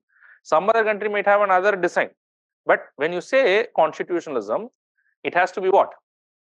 Constitutionalism means that it is implemented in letter and spirit, which basically puts some kind of limitation upon the powers of the state. Is that clear to all of you? Is that clear what is constitutionalism? Very good. So now before I proceed further, I think online students clear to all of you? Online students, somebody is saying visuals not clear. Okay. Online students clear to all of you? Clear to both of you? Is it clear? Okay. Now let us move to the next concept, that is basically what is called as state. Have you ever heard of this word, what is called as state? And we are trying to understand I would say the political science definition of state, or the characteristics for something to be considered to be state. Normally we call a particular thing as a country, India as a country, but India is also a state by political science definition. So when you call something as a state, when it has all these features, okay. So let us try to understand, hoping that your concept of constitution and constitutionalism is clear. Now we will move to what is called as state. So this is, again, you should have a basic idea. We are not dealing with political science. We are dealing with the Indian constitution, but India as a state. We sometimes refer the country as a state. So when it can be called as a state?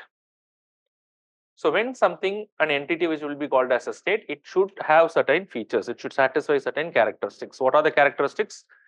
It should have its own people or citizens. Okay. So does India as a nation has its own people? Does it have its own citizens? Okay. And does the country grant the citizenship? We'll study all those things in detail later stages, as it has its own people. Does India have a defined territory? Do you have a defined territory? Okay, if I put this particular question,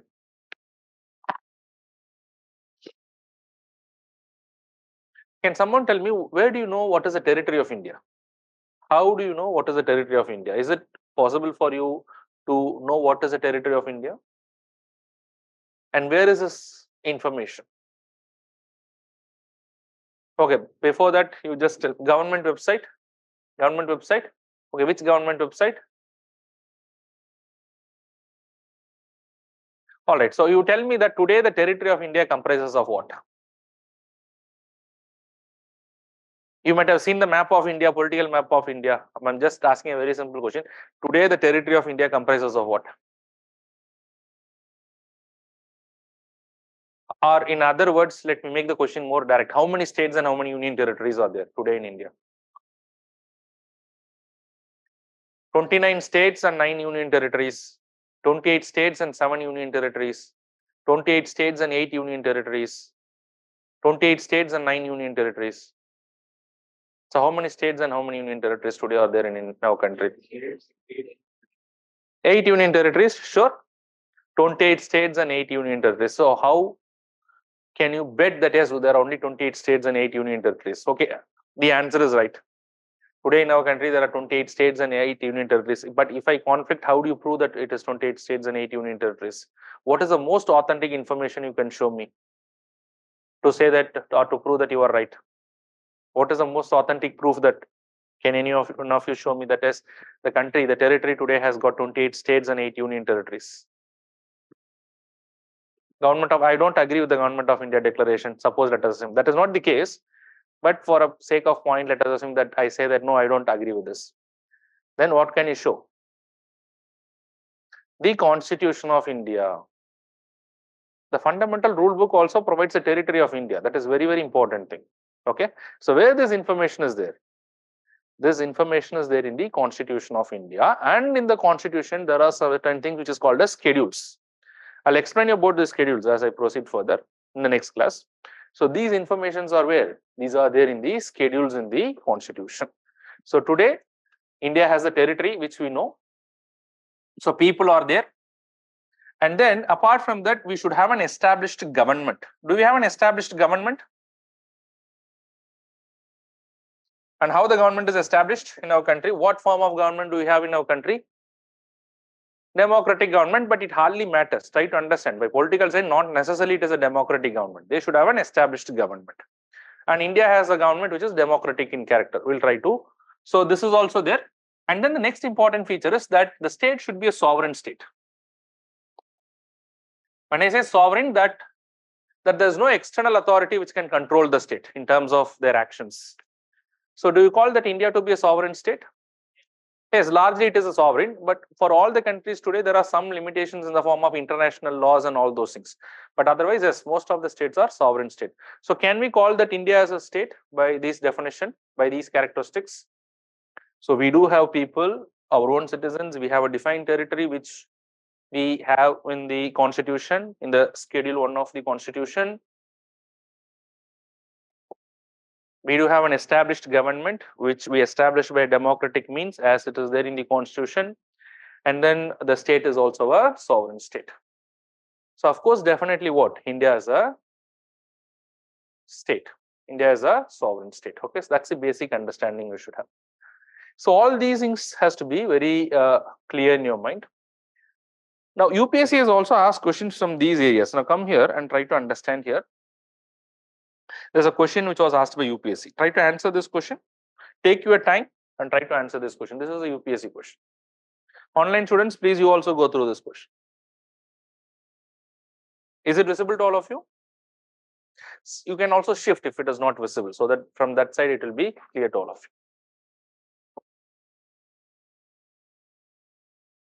you. If you are comfortable, you can be there. If you are not comfortable, you can probably shift.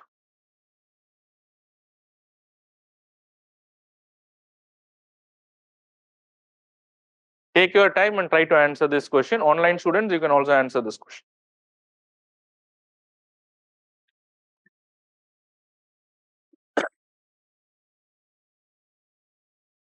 Let me see how many of you are coming with. See, and in fact, in UPSC, the word is very, very important. Sometimes the options might look close.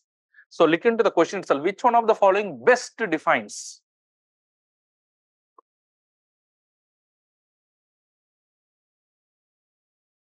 So you'll have to take into consideration the word best defines.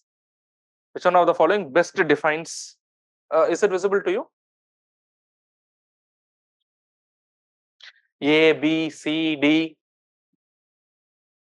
Take your time. Just take 1 more minute. Think and then you can let me know your answer. Online students, you can put the answers in the comment box.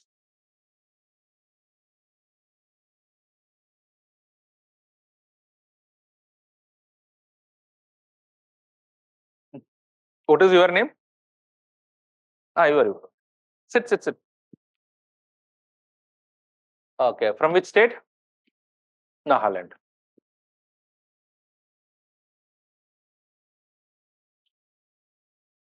D? A? So, okay. First, A, please raise your hand. Okay. So, 1, 2, 3, 4 among the offline students. Online students, I have not seen it. So, whoever is saying B, I want you to participate. Right or wrong is a different thing. Only when you participate, then you will proceed further. B, please raise your hand. 1, 2, 3, 4. I think more B. C? D? Okay, so few students in D as well. Okay, now let us try to come to option A. First, we'll proceed with option A. A community of people. That means there are people. It's talking about community of people. Permanently occupying a definite territory. A community of people permanently means that there are a set of people. So people, that first category is being satisfied. A definite territory is there. So territory is also satisfied. Independent of external control. What does it mean? It's sovereign. So that is also getting satisfied. Possessing an organized government. Although I said that does not necessarily mean what form of government. That is not the concern when you talk of an organized government. So you have an organized government also.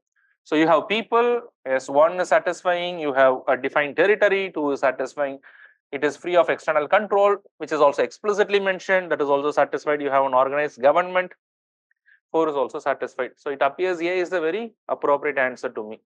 Okay, now let us go to B. A politically organized people. Okay. So there also it is there. A definite territory, possessing an authority to govern them. So territory is also there.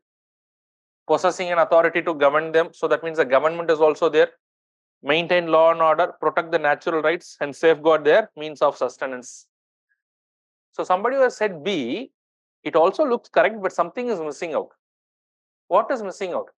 Explicitly, the sovereign idea is not there. You can have an implied understanding. that implied understanding is allowed, permissible, if let us assume that all the options given implied understanding. But when something is saying directly, then you cannot take something which is implied. Okay. So I am just ruling out B. So when compared to A, now come to C, a number of persons who have been living in a definite territory. So it talks about people for a very long time with their own culture, tradition, and government. It is only talking about people and the government. The sovereign is also not there, and I think probably it is also not talking about the government and established government. So definitely C can be ruled out. Come to option D, a society permanently living in a definite territory. So territory is there, a society of people, probably you can say, with a central authority and executive responsible to the central authority and an independent judiciary. And again, what is missing here? Sovereign is missing here. It is talking about independent judiciary and the other things, but the most important thing is it has to be sovereign also. So if at all, if you see there's a close contest, it is between A and B, but again, what is the most appropriate? A is the most appropriate. Okay, so that is how UPSC asks a very close kind of questions. Okay, you have to be very clear about the concepts.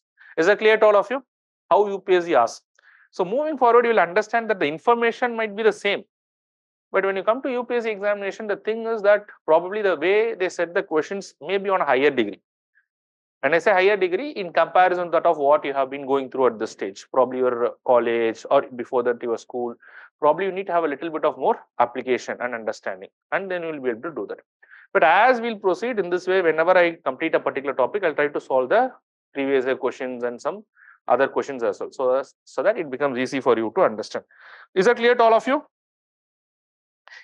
Can I have in a louder voice? Can we move forward? Is that clear to all of you? Okay, online students, is that clear to all of you?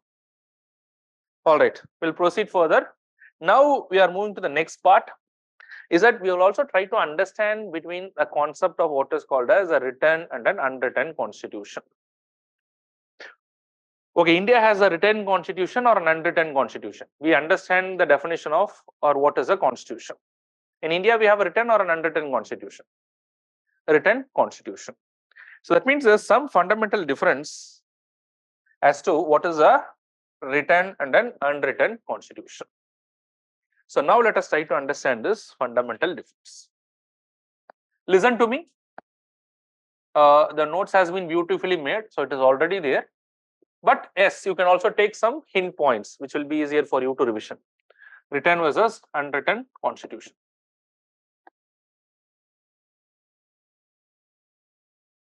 What is a written and an unwritten constitution? All right. Written versus an unwritten constitution. So first and foremost thing that you'll have to understand as to what is the written constitution. Why do you say that India has a written constitution? Because we have a book. You mean to say, can you give me an example of, if you know, can you give me an example of unwritten constitution? UK? Any other country apart from UK? UK is quite popular. Very good. Who said Israel? Very good. Israel has a unwritten constitution. UK has an unwritten constitution. Not many countries in the world have an unwritten constitution. Most of them are written constitution. So when you say that in India it is written down, in UK it is not written anywhere. What is their constitution is nowhere written. And if it is not written, how do they practice? And how do they carry out the administration in their country? Yes, very good. Please proceed. Or you mean to say that in India it is codified into a single document? It is codified, not only codified, it is codified into one single document.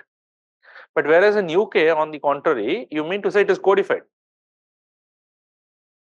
but not into a single document, such as the Constitution of India. Correct? So most of the students have a wrong understanding that unwritten means it is not written down. No. Written or unwritten, it has to be written down somewhere. But when you say written constitution, a written constitution is codified. Codified means written down. It is written, but it is written into a single document, maybe more than one document also. But it has to be codified in one document or two documents, and that is only the constitution. Nothing more than that is the constitution. Okay, so what is the first thing that you have to understand when it comes to a written constitution? It is codified into a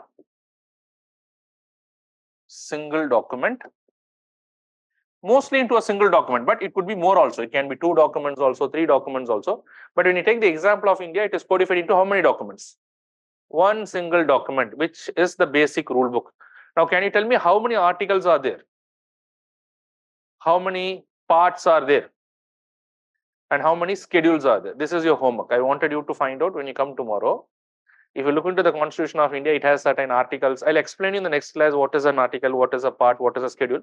But before that, I don't want to go. But this is an exercise I want you to do. When you come tomorrow, the first question that I'll ask is how many articles are there, how many schedules are there, how many parts are there in the Constitution of India. What at the commencement of the Constitution, at least today it is little different. But what at the commencement of the Constitution? Who can tell me how many articles, how many parts, and how many schedules we had at the commencement of the Constitution, when the Constitution came into force? I'm not asking when it was adopted, when it came into force. 26th of January 1950. Then, can someone tell me how many articles were there, how many schedules were there, and how many parts were there?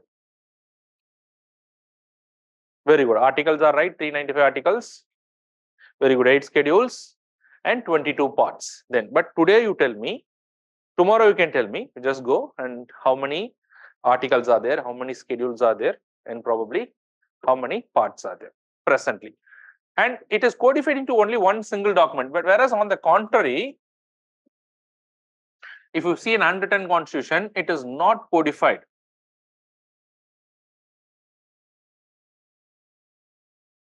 Into a single document.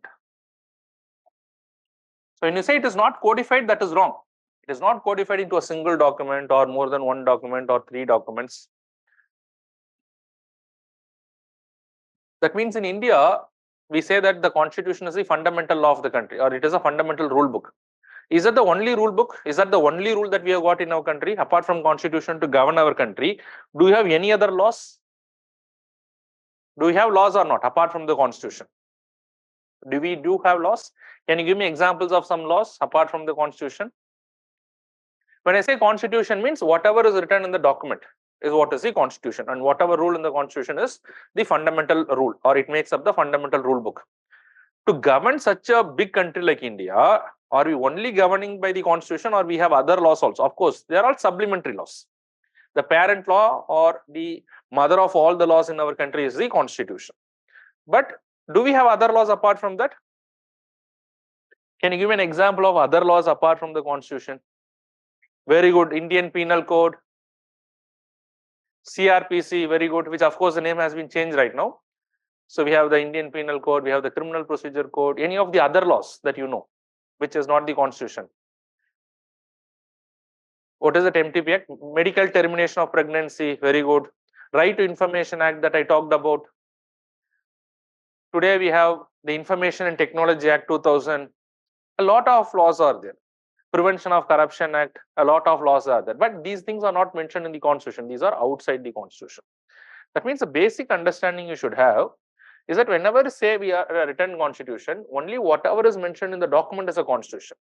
And apart from the Constitution of India, we have other laws, but these laws are called ordinary laws. That means wherever there is a written constitution, there will be 2 types of laws. One is the constitutional law,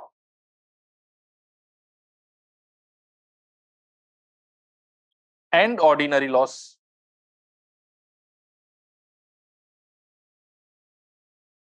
We have constitutional law and ordinary law. What is a constitutional law? These are the provisions which is mentioned in the constitution and interpretation of those provisions. These are all called as the constitutional laws. But laws which is outside the constitution, they are all called as what? The ordinary laws. They are also codified, but they are outside the constitution. But among the two, which is supreme? The constitutional law. The constitution is supreme because the ordinary laws may not be in violation of the constitutional law.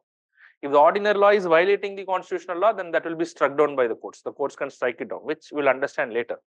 So that means among the things, who is having a superior position? Constitutional law. The ordinary laws are having an inferior position. But in our country, we do have both the constitutional law and the ordinary law. But however, try to understand, that this exists because of the fact that we have made one document and we are calling that as a constitution. And because we know what is a constitution, the other laws are called as ordinary laws. And who will make these ordinary laws? The legislature. Very good. The parliament can make it, the state legislature can make it. But who made this constitutional law? Who initially drafted and who brought this constitution to our country? Have you ever heard of the term which is called as a constituent assembly?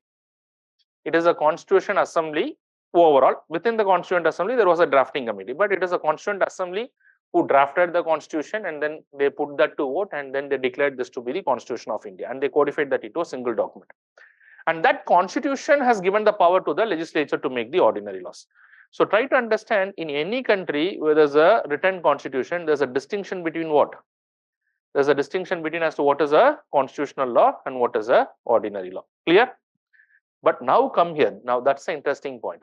Now, what do you talk about an unwritten constitution? It is not codified into a single document. But in those countries where there is an unwritten constitution, they also have law codified. But it is not codified into one single document.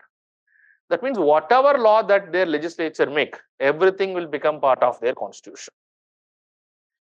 Suppose let us assume 100 laws are made by the British Parliament.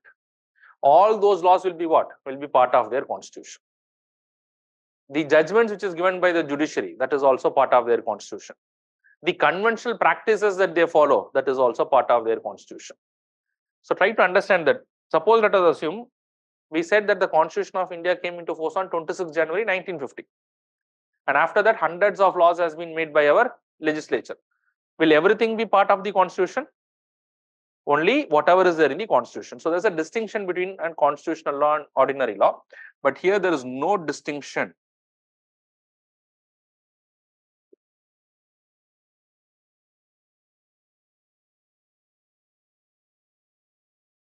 Constitutional and ordinary law.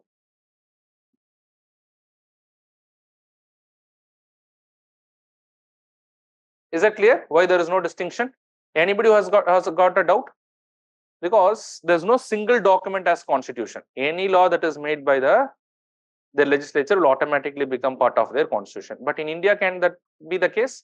Whatever is there in the constitution is only the constitution because it is codified. This is the second major difference. And if you see the third major difference, is that, is it possible to change the Constitution of India? Or henceforth, if I use the word amendment, have you ever heard of the word amendment? Amendment is specifically referring to one area whenever you make changes to the Constitution. And can someone tell me that the Constitution of India has come into force on 26 January 1950? How many times the amendment has happened to the Constitution of India? Exact number, if you remember. How many times the amendment has happened?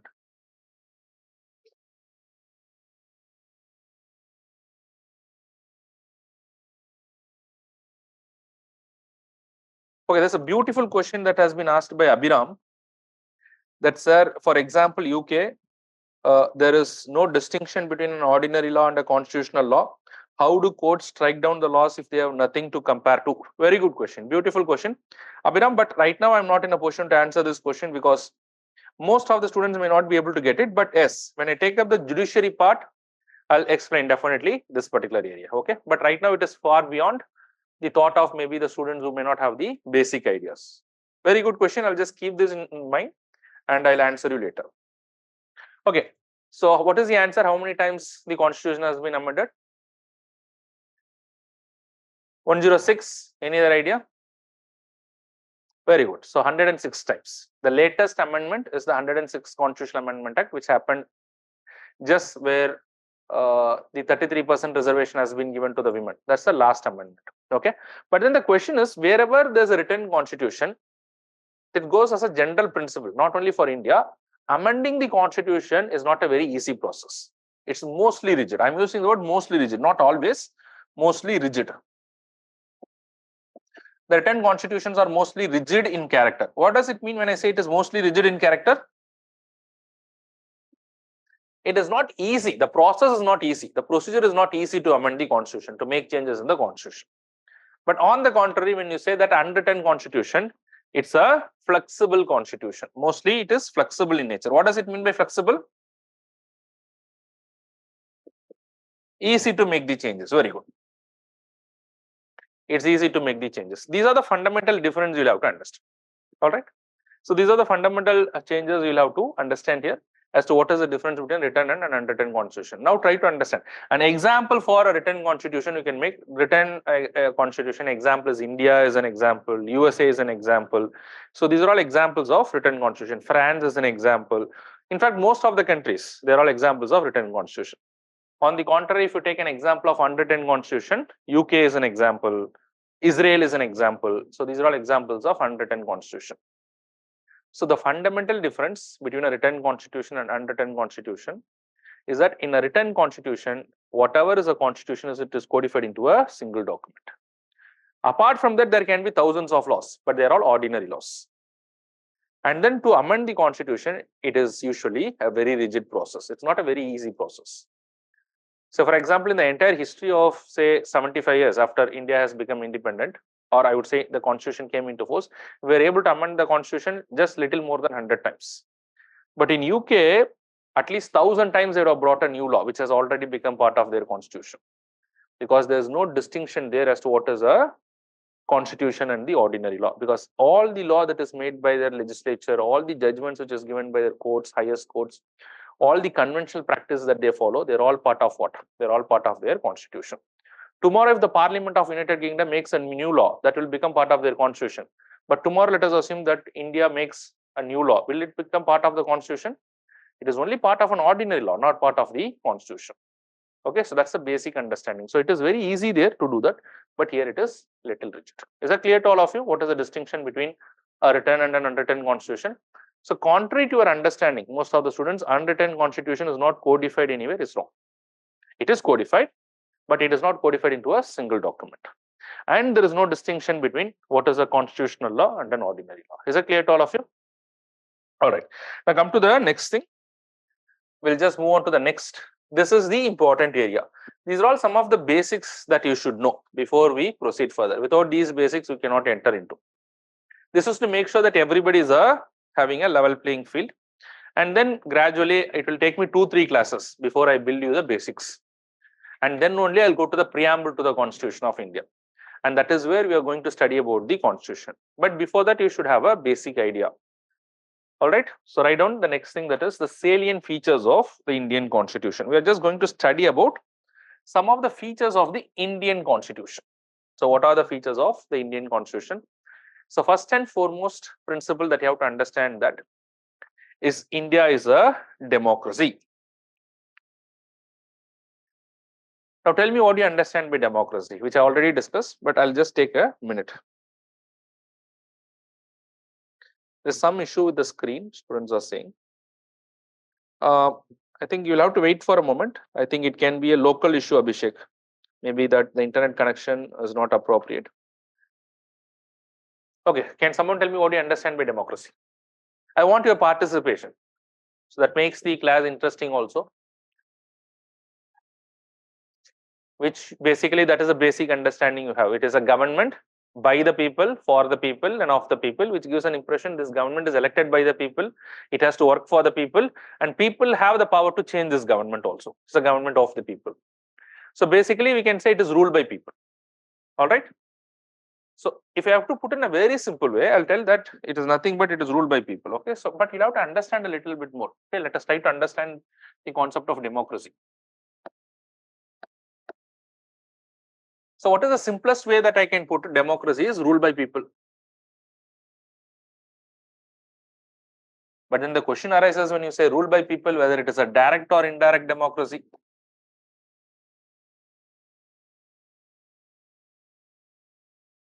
See, democracy in general means that it is ruled by people. It is the people who will elect the government, or the authority to elect a government lies in the hands of whom? In the hands of the people. And I already asked this particular question as to how do we know India is a democracy? Because we know that it is there in the Constitution. A glimpse of that is, if you go to the preamble says, we the people of India having solemnly resolved to constitute India into a sovereign, socialist, secular, democratic republic. So when you get into the Constitution, in fact, the preamble is nothing but just the summary of the entire Constitution. So once, are you all right? Having some problem? Having problems with eyes or something? If you want, you can just go out and you can come back if you have any problem. Otherwise, no issues.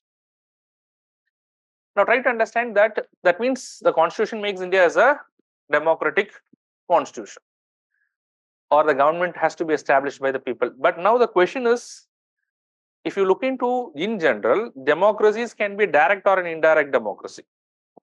In both the cases, it is a rule by the people. But you tell me, most of the democracies across the world today, either it is a direct or an indirect democracy. It's a indirect democracy. So that should be very clear to all of you. So there's a difference between as to what is a direct and an indirect democracy. So what do you mean by indirect democracy? I would say this indirect democracy is also what is called as a representative democracy.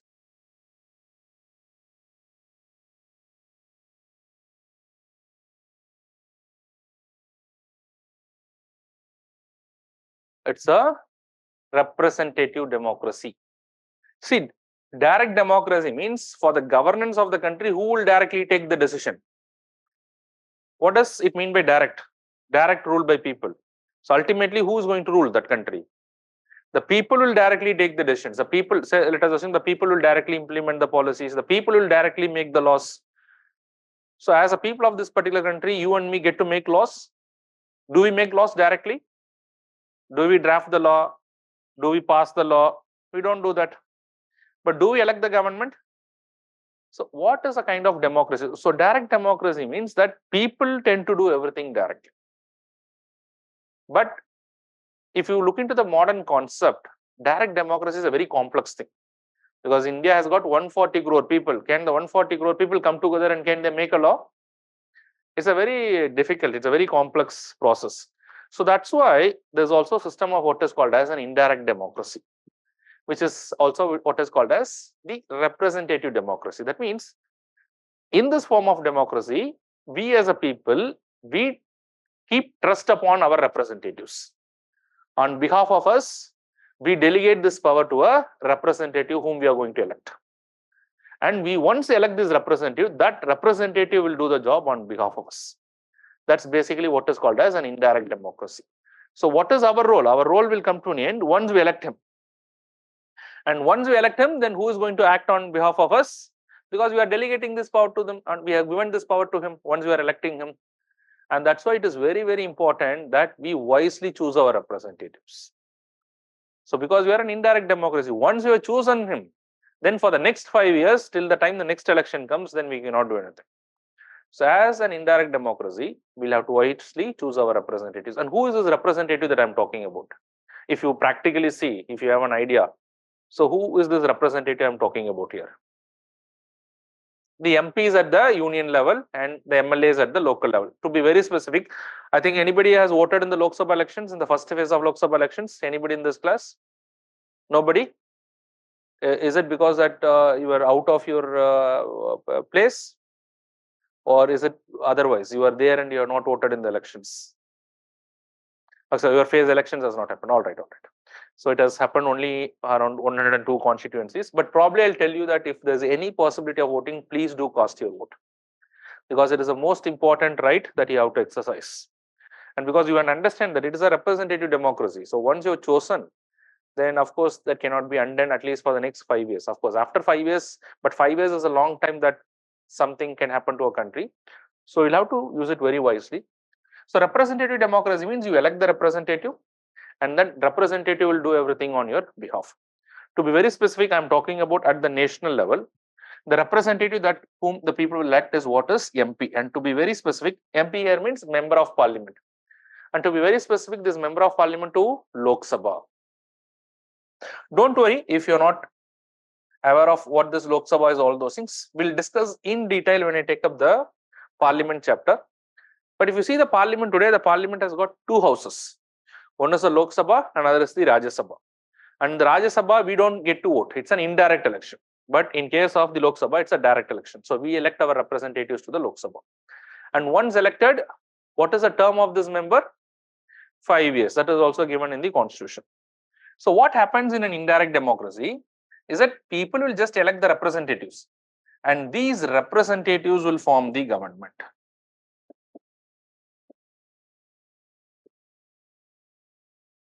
and on behalf of us, the representatives will carry out the government.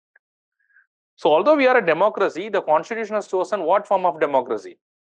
Indirect democracy, or in other words, it's a representative democracy. Is that clear to all of you? So there's no idea of direct democracy, at least here in our country. And even if you look across the world also, not many countries today are direct democracy. Most of the countries are indirect democracy. But there are certain tools of direct democracy. In some countries, they do follow this even today. Say, for example, in certain level of government in Switzerland, they follow this direct democracy. Okay. So just write down one more thing before I proceed. So is it clear as to what is an indirect democracy? I'll further explain. Okay. We vote in the elections, Lok Sabha elections, we elect the MPs and these MPs form the government. Can anyone tell me how the government is formed? Now the next questions, just a further idea. How this government is formed. Today the Lok Sabha elections are happening. When the elections are going to get over? 1st of June. And when the results will be announced? Very good. On 4th of June, the results will be announced. After 4th of June, who will form the government? I'm not asking whether the India Alliance or the BJP is going to form the government. My question is how the government is formed after that. Can someone tell me how many times, first of all, the Lok Sabha elections have happened? This Lok Sabha election is what is the number of Lok Sabha election that is happening right now after the commencement of the constitution. So now we are going to the topic of how the government is formed.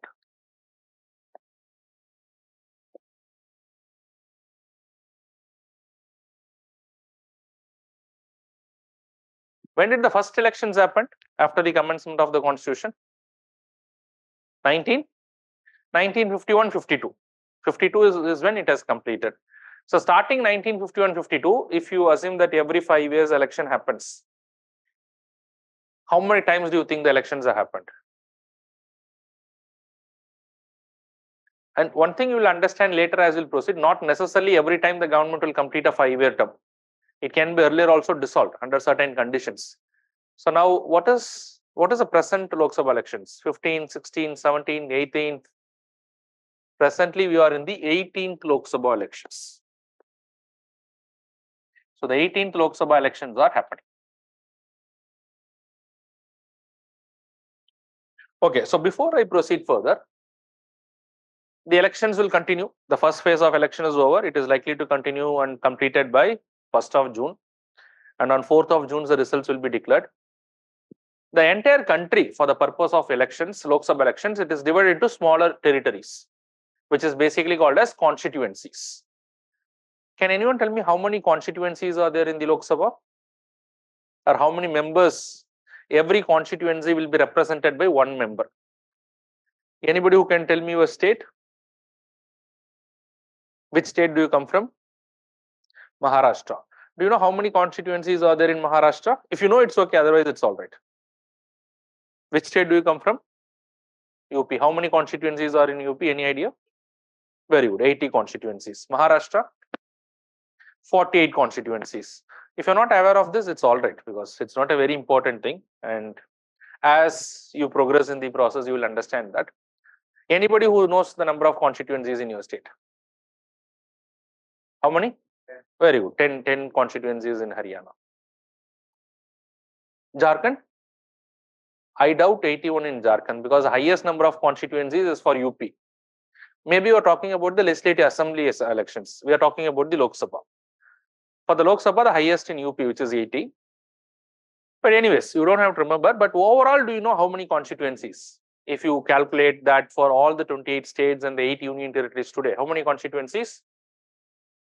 543. 543 constituencies. So this is the number of constituencies for which the elections will be over by 1st of June. By 1st of June, for all these constituencies, the elections will be over. By 4th of June, the results will be announced. And then somebody has to form the government. So in a democracy, who will choose as to who will form the government? The people will choose. The people will vote, exercise their voting, and they will choose. So by 1st of June, people will exercise their voting rights. And by 4th of June, the Election Commission of India is going to count the results. And they are saying that out of this 543 seats, who have won what? People elect the representatives and then our job is over. Now the government has to be formed. So how the government will be formed? To form the government out of these representatives, some political party or the coalition of the party should have a majority. Do you understand the word coalition? So for example, BJP is a single party, Bharatiya Janata Party is a single party, Congress is a single party. But Congress party is leading an alliance which is called as an India alliance. That means the other political parties can join and popularly singly by separately also they can form the government, and as a coalition the alliance can support them, and by a coalition government can also form. And similarly, BJP is also leading an alliance which is the ND alliance, National Democratic Alliance. It doesn't matter whether a single party or a coalition of party, they should have a majority to form the government. And out of 543, what would be majority when I talk of majority? It should be more than 50%. What would be the majority here? Out of 543, 272. You just divide this by 2, which would be 271.5, and then if you add 0.5 to that, 272 is a majority. That means any party which will have a minimum of 272 seats out of this 543, they will be in a position to form the government. That means after the election, what is going to happen? After the elections, whoever will get 272 seats, the leader of that particular party, suppose if BJP is having the majority, who's the leader of that particular party? Suppose if Congress is having that majority, the leader will be chosen by the party. The leader of that particular party will approach whom? Will have to approach the President of India. Will have to approach the President of India and present him a memorandum saying that, see, the election results are announced. My party has won these many seats, which is equal or more than 272. I have the majority, and my party has chosen me as the leader. So you please appoint me as the Prime Minister of India. So who will be appointing the Prime Minister? The President will appoint the Prime Minister. So if the President is also convinced with all these results, then the President is going to appoint the Prime Minister. Now, once a Prime Minister is appointed, then the Prime Minister will advise the President again to appoint the other ministers. So who will appoint the Prime Minister? The President. Who will appoint the other ministers? The other ministers will also be appointed by the President on the advice of the Prime Minister. The Prime Minister cannot appoint the other ministers, but the President cannot do it on his own also. Whatever is the advice which is given by the Prime Minister, only those people will be appointed as the ministers. So the Prime Minister and the Council of Ministers will be appointed by whom? By the President. The leader of the majority party will be appointed as the Prime Minister by the President. The other ministers will be appointed by the President on the advice of the Prime Minister. Now, this Prime Minister and the Council of Ministers is what is called as the Union Government.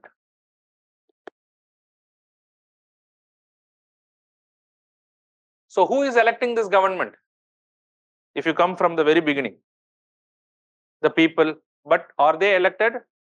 Or so the people are electing it, but this is called as, if you come to the previous slide, so this is called as a direct democracy or an indirect democracy. It's a representative democracy. So people elect and then subsequently the government is formed. So we have following what is called as an indirect democracy. Clear? So this is basically what is called as an indirect democracy. But across the world, most of the democracies today are indirect democracy. But there are certain democracies which are also called as direct democracy.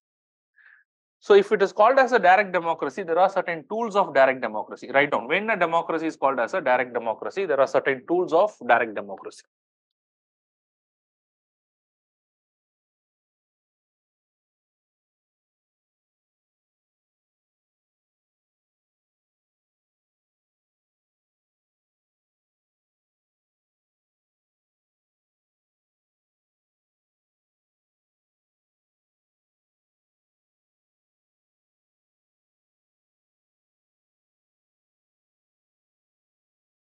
Beside,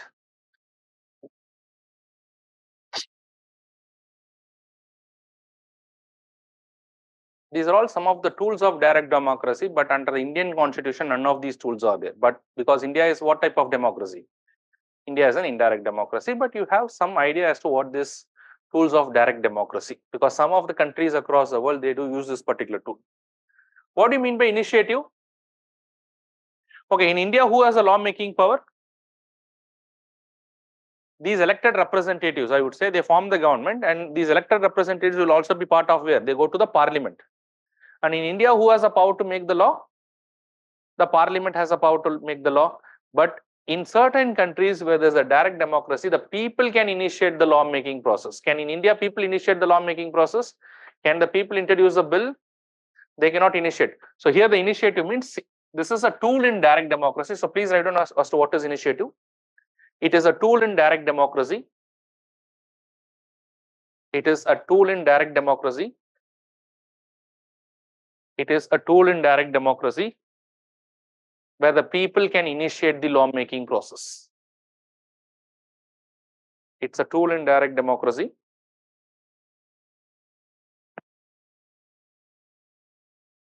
where the people can initiate the law-making process.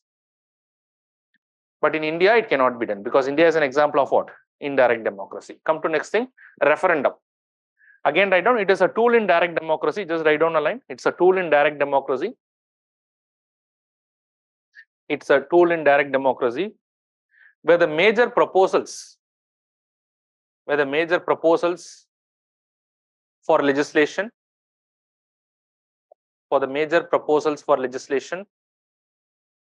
are placed for the approval of the people. Where the major proposals for legislation are placed for the approval of the people. Where the major proposals for legislations are placed for the approval of the people. Major proposals for legislation are placed in front of the approval of the people. Say, for example, just listen to this. In India, if any law is to be made, who will give the approval for this? The parliament has to give the approval. Once the people elect the representatives, those representatives will make the law.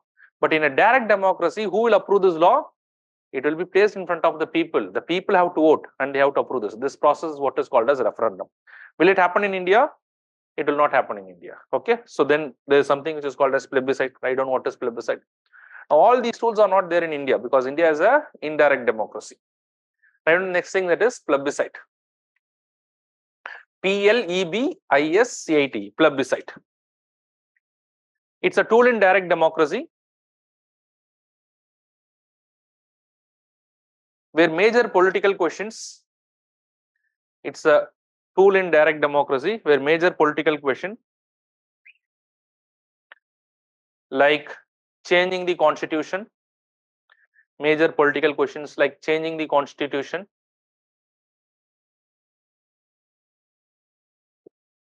change in constitution or secession, major political questions like, I'll explain what is secession, but you can write it like major change in the constitution, like change in the constitution or secession is placed in front of the people. Major political questions like change in constitution or secession is placed in front of the people. Has anyone heard of the word secession? What do you mean by secession?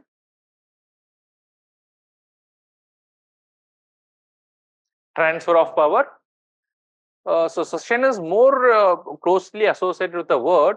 Suppose, let us assume that tomorrow some state in our country is telling that we wanted to be a separate country. We want to secede from the union and we wanted to be a separate country. Say, for example, a few years back, there were demand from some of the northeastern states. And it has also been a demand from some of the Dravidian states in the southern part of the country that they wanted to become a separate country. The Constitution of India does not allow for secession. So it is always that the unity and integrity of our country has to be preserved. But in some country, let us assume that it is possible that a part of that particular country, a part of territory of that particular country will have the right to become a separate country. But it has to be approved by the people of that particular country. And that process is what is called as plebiscite. Have you ever heard that there's a lot of demand from Pakistan, which is telling that the Jammu and Kashmir has to vote in a plebiscite? Whether Jammu and Kashmir should be an integral part of India or Jammu and Kashmir should join Pakistan or they whether want to become a separate country. That Pakistan has been demanding in the United Nations that a plebiscite should be conducted. And they feel that if that is happening, that probably that people in Jammu and Kashmir might vote to join Pakistan, which is not allowed under the Constitution of India, but they are making the demand. So have you understood the process of what is plebiscite? And then the last thing which is called as right to recall. So write down a line as to what is recall. It's a tool in direct democracy.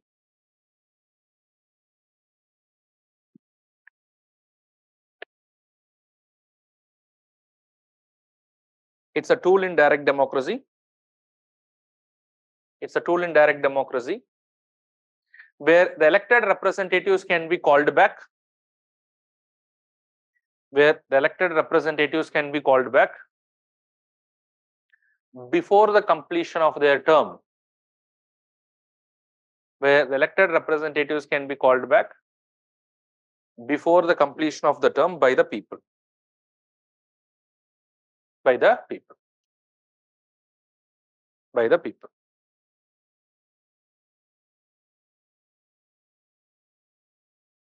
Is there? So like if somebody is elected into direct democracy, like who tells that he's legitimate and nobody else can question it? Let me complete this and then I'll take up your question. Okay. Okay. So what is this right to recall? Now tell me, is it possible for us to recall our MPs?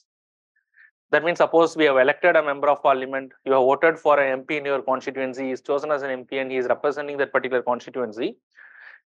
And his term is for 5 years once he is elected. But let us assume after a couple of years, you feel that he is not doing anything for the constituency. You realize that you have exercised, you have voted and you have made a wrong choice. You feel that he is not doing anything. He is not taking care of the constituency. He is not doing any welfare to the constituency. You are fed up with his functioning. But will you have the right to recall him? Will you have the right to remove him from being a member of parliament, being a representative? Not possible. But if there's a direct democracy in some country, that allows for these tools. So today, direct democracy will allow for all these tools. In a direct democracy, they can elect their representatives, and if they're not happy with their representatives, probably they can recall them also. There are certain examples of direct democracy. Say, for example, in Switzerland, they follow this direct democracy. So where they have the right to recall, there is an element of plebiscite and all those things. But in India, none of these tools are there. Because India is a complete example of what? It's an indirect democracy. That's why I said that voting in the election is a very wise choice, because you don't have the right to recall, because we follow what is called as an indirect democracy. So none of these tools are there in the Indian constitution, but they are all examples of what? Direct democracy. So democracy can be classified into direct democracy or indirect democracy. And India is a classic example of indirect democracy. Now, before I proceed further, I'll just come back to your doubt. But before we proceed further, and whenever you say democracy, there has to be certain essential features of democracy. Without these features, you cannot call them to be a democracy. So what are the essential features? And you tell me that whether these things are there in the Indian constitution.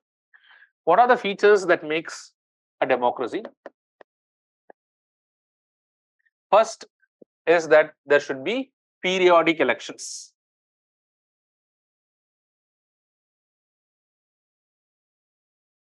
Do you have periodic elections? Does the constitution guarantee periodic elections? So for example, the elections to Lok Sabha has to happen every 5 years. Okay, let us assume that periodic elections are there. But whether it is a free and fair election, periodic election per se will not make that as a democracy. That should be a free and fair election. Do you have free and fair election? What do you understand by free and fair elections?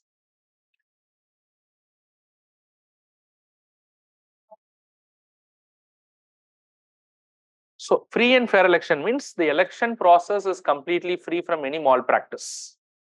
And fair election means everybody participating in the elections have an equal chance of winning the election. So what is free election? Free means that it is free from any malpractice like booth capturing, rigging and all those things. And what is fair election? That everybody has an equal opportunity to contest and win the election. It has to be a free and fair election. And to ensure the free and fair election, there is an Election Commission of India. What is the role of Election Commission of India?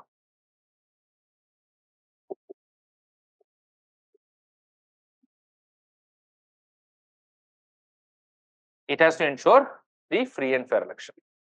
Okay, we have periodic elections, we have free and fair elections, and then apart from that, suppose let us assume only a certain caste people or a certain religious people are given the right to vote. Will you call that as a democracy?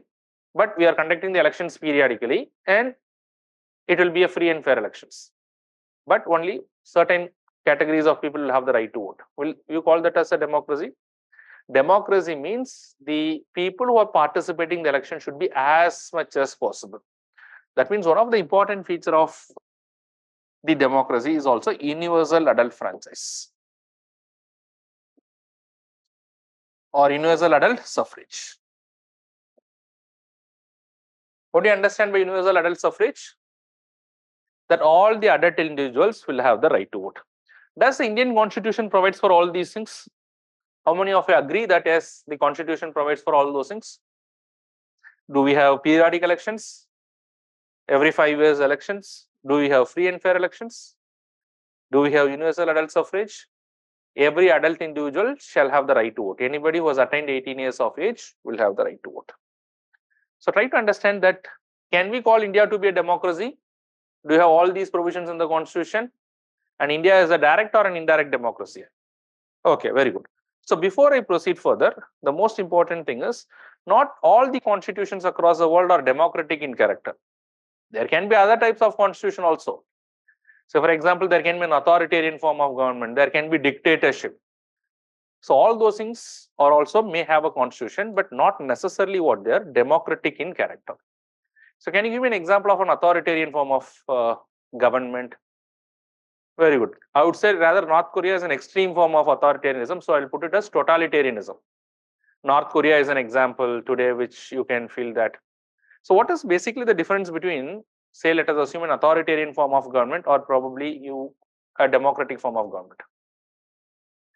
In a democratic form of government, basically the idea is that you have the right to dissent against the government.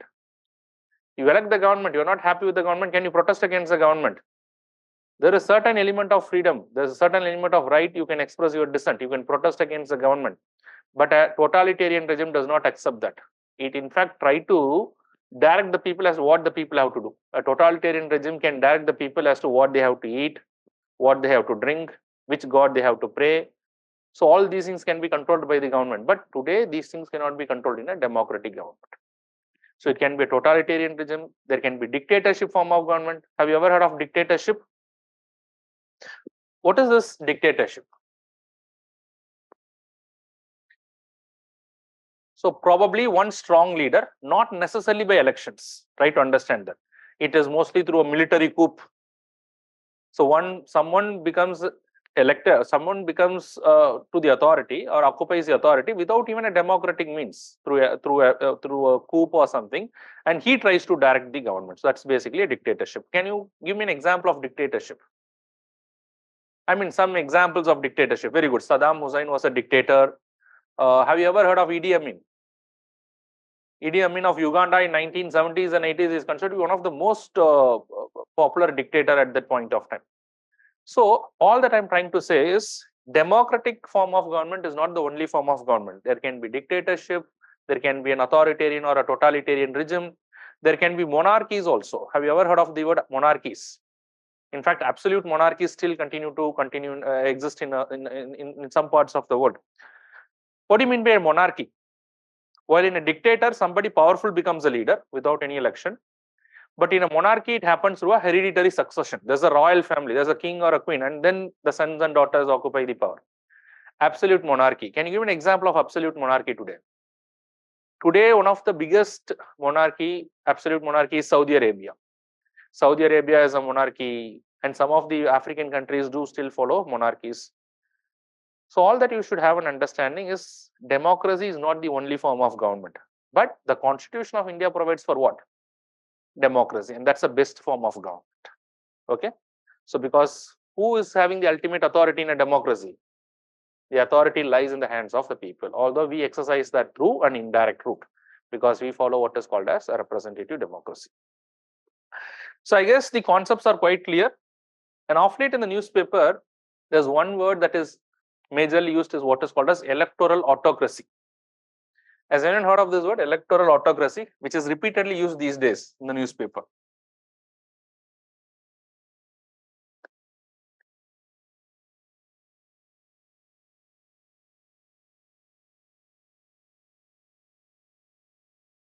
Electoral autocracy. What do you mean by electoral autocracy? Online students, you can also tell me that what is electoral autocracy? Manipulating elections, because sometimes now the newspaper is reporting that as India can turn to be an electoral autocracy. One of the biggest fear now is, though India is a democratic form of government, there's also certain intelligent, I would say certain sections of the society, they fear that India may turn to be a electoral autocracy. What does it mean? So electoral autocracy not necessarily mean one party rule. What do you mean by electoral autocracy? Yes, if one party is more dominant, it may lead to what is called as electoral autocracy, but they're not one and the same. An electoral autocracy means in this form of system, it is only through democratic elections that somebody comes to power. But that government becomes so powerful over a period of time that they try to take away the powers of all the other institutions, which is guaranteed by the constitution. Now, say for example, in a democracy, you talk of free and fair elections, that the Election Commission of India should be so powerful that it doesn't have to fear the government, because it's an independent body directly getting the powers from where? The constitution. But an electoral autocracy is a situation that over a period of time, some government, some party becomes so powerful, they try to interfere with the functioning of Election Commission of India. They try to interfere with the functioning of judiciary. They try to interfere with the functioning of probably some other independent bodies. So once that particular government try to control the other organs of the state, then what happens? Then it will directly impact on the free and fair election. It will directly impact on the others coming to power. So over a period of time, only that particular party will continue to be in power. And then the electoral autocracy is a starting stage. Then it will lead to dictatorship. From dictatorship, it can lead to totalitarian regime. And that's how it has normally happened across the world. So today, certain sections of the society also feel that India is now directing towards what is called as an electoral autocracy. Although I'm not saying that these are mere allegations. Okay, so you should also have an idea as to what is this electoral autocracy. All right. So is it clear to all of you right now? What do you understand by constitution? Is that clear? What do you understand by constitutionalism? Can I have a better response? Do you understand by what is constitution? What is constitutionalism? What is the political science definition of a state? What do you understand by democracy? What is the difference between a direct and indirect democracy? What are the tools for direct democracy? And of course, what are the other forms of government apart from the democratic form of government, which we are not primarily concerned, because the Constitution of India is what we are concerned. And the Constitution of India is a direct democracy. All right. So any quick questions? If I've got quick questions, I'll just take it for a few minutes and then I'll explain one more term, that is parliamentary democracy. But just quick questions from your side. So based on what, and yes, of course, we also learned what is written and an unwritten constitution. All right, yes, what is your doubt? Please come out with your doubt. You were asking me something. Achha, forget. Any other doubts? Yes.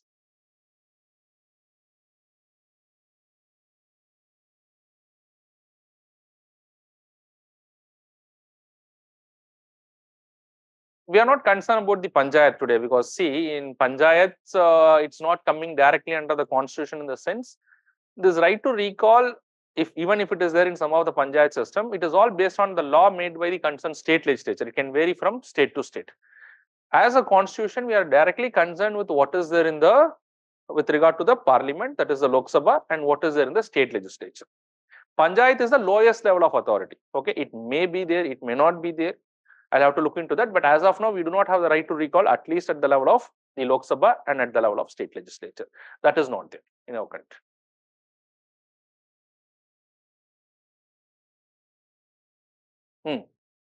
Then you'll have to accordingly amend the constitution. Without amend, as of now, the constitution does not allow for it. Already some sections of the society are telling that we have to bring this so that to make them more accountable, but accordingly we'll have to make changes in the constitution. As of now, the constitution does not allow for it. Yes, if the amendment is made, of course it can be done to the extent, but I don't foresee that happening in the near future. Okay.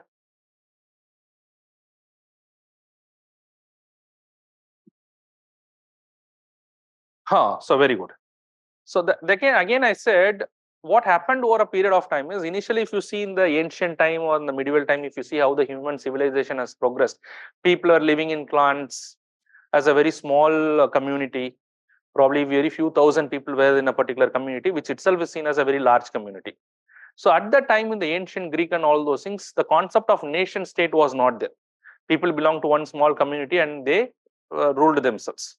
But as and when the concept of nation states emerged, the territory becomes so huge, different sections of community were there. So certain countries still wanted to have some direct democracy. So what they have done is they elected their representatives, but they also simultaneously given these tools. Because anyways, people cannot directly make the law. So what, on the one hand, they elected their representatives, but still the people to retain some power, they have given some powers like what is called as recall. Some of the tools of direct democracy were given rather than complete direct democracy.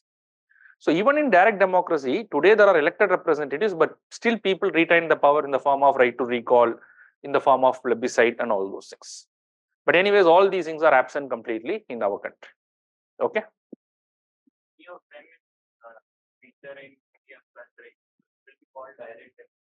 So if these features are there, you can call them as direct democracy. So not any one of them, even if one of them is there, you can call them to be a tool of direct democracy. If most of these things are there, you can call them to be a direct democracy. Okay. So any other doubts? No. It's not required. This is just for your idea. That's why I didn't explain much on that. But I just want to give an idea that there are other forms of political system as well, apart from democracy. Okay, there's a question from Prasanna. Sir, why India has not chosen the direct democracy? I think the answer I have already given it. Can anyone tell me why India has not gone for direct democracy? It's very complex for the people to directly decide each and everything. So that's why we have the concept of indirect democracy. Yes, any other question?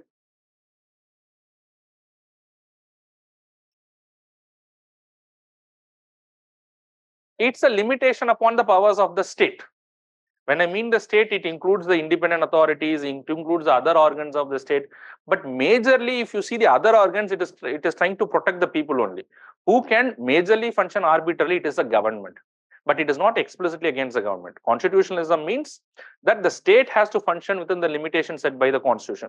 It includes all the three organs of the state. It includes the independent authorities. So everybody has to function within their limits. Okay, that's basically the idea of constitutionalism. But predominantly, who is someone who can take away the rights of the people? The government. But it is not necessarily the government.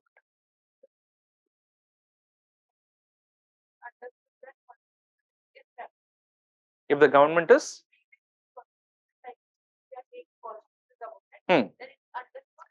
constitutional is prevailing. Unless and until that is there, you cannot say that to be a constitutional government. Okay.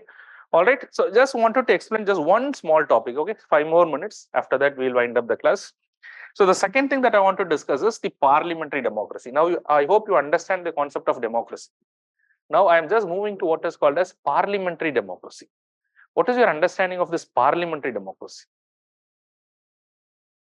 What is democracy? Can someone tell me? Ruled by people. And in India, we follow what is indirect democracy. So the elected people are electing their representatives, and where these representatives are going? To the parliament, to be very specific, to the Lok Sabha. Come to this particular page where I have explained this. Just to explain as to what is parliamentary democracy. So come here. The people are electing their representatives. These representatives will go to the parliament. To be very specific, in the parliament, they go to Lok Sabha. And then from the parliament only the government is formed. From where the government is formed? From the Lok Sabha. And in the Lok Sabha, they need to have what? They need to have a majority. So try to understand why we call that to be a parliamentary democracy. In India, any government that will be formed, first of all, people have to elect the representatives, and those representatives will go to the Lok Sabha.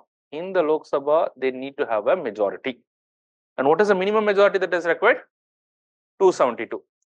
Now, the simple question is this majority is required only at the time of forming the government, or this majority should continue till the time that the government continue to exist? That is for the next 5 years.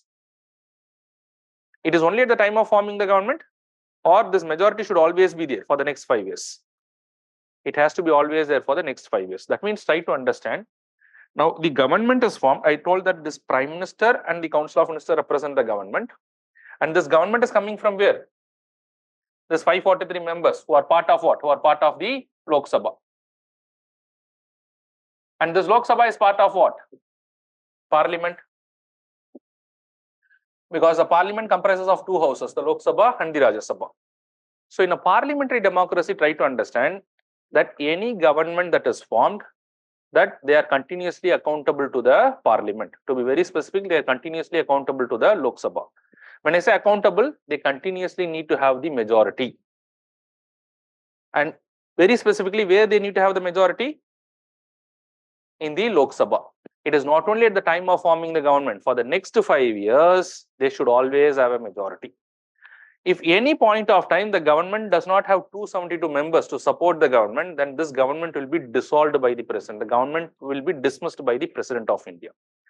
That is why it is called as parliamentary democracy. So in a parliamentary democracy, ultimately the government is accountable to whom? In a parliamentary democracy, the government is accountable to whom? To the parliament. To be very specific, to the Lok Sabha, because they need to always have a majority in the Lok Sabha. And if at any point of time they lose the majority, what will happen? That government will be dismissed by the president. Or in other words, just listen to me, the legitimacy of the government in a parliamentary democracy comes from its ability to maintain the majority in the parliament. So at any point of time, if they lose a majority, this government becomes an illegitimate government. So that's why we say that India is what? The parliamentary democracy. So ultimately, who can control the government? The parliament can control the government. The Lok Sabha can control the government because they always need to have a majority. Okay, just write down a line as to what is a parliamentary democracy. In a parliamentary democracy, the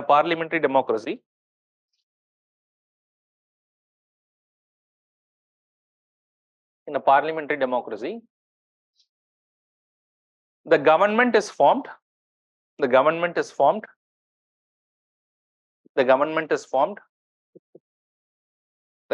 is formed from the parliament. The government is formed from the parliament. To be very specific, in case of India,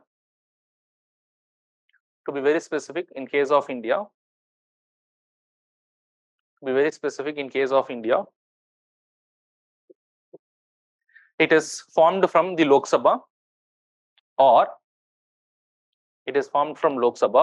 in other words,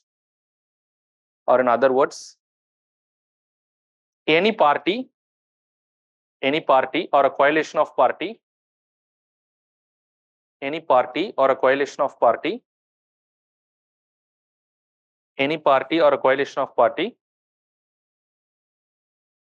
having the majority in the Lok Sabha can form the government.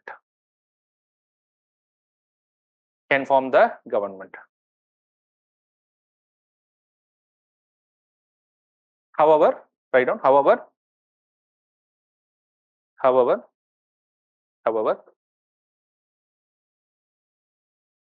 the government can continue to be a legitimate government. However, the government formed can continue to be a legitimate government.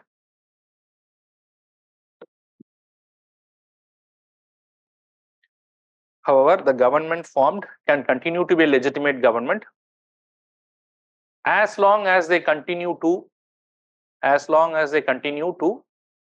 enjoy the majority in the parliament. As long as they continue to enjoy the majority in the parliament. So within bracket, you can write Lok Sabha. As long as they continue to enjoy the majority in the parliament. So within bracket, you can write Lok Sabha. At any point of time,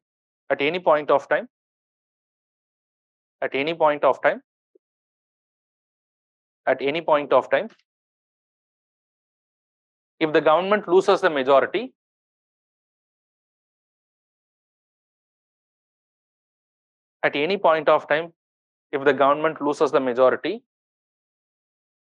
the government can be dismissed by the president.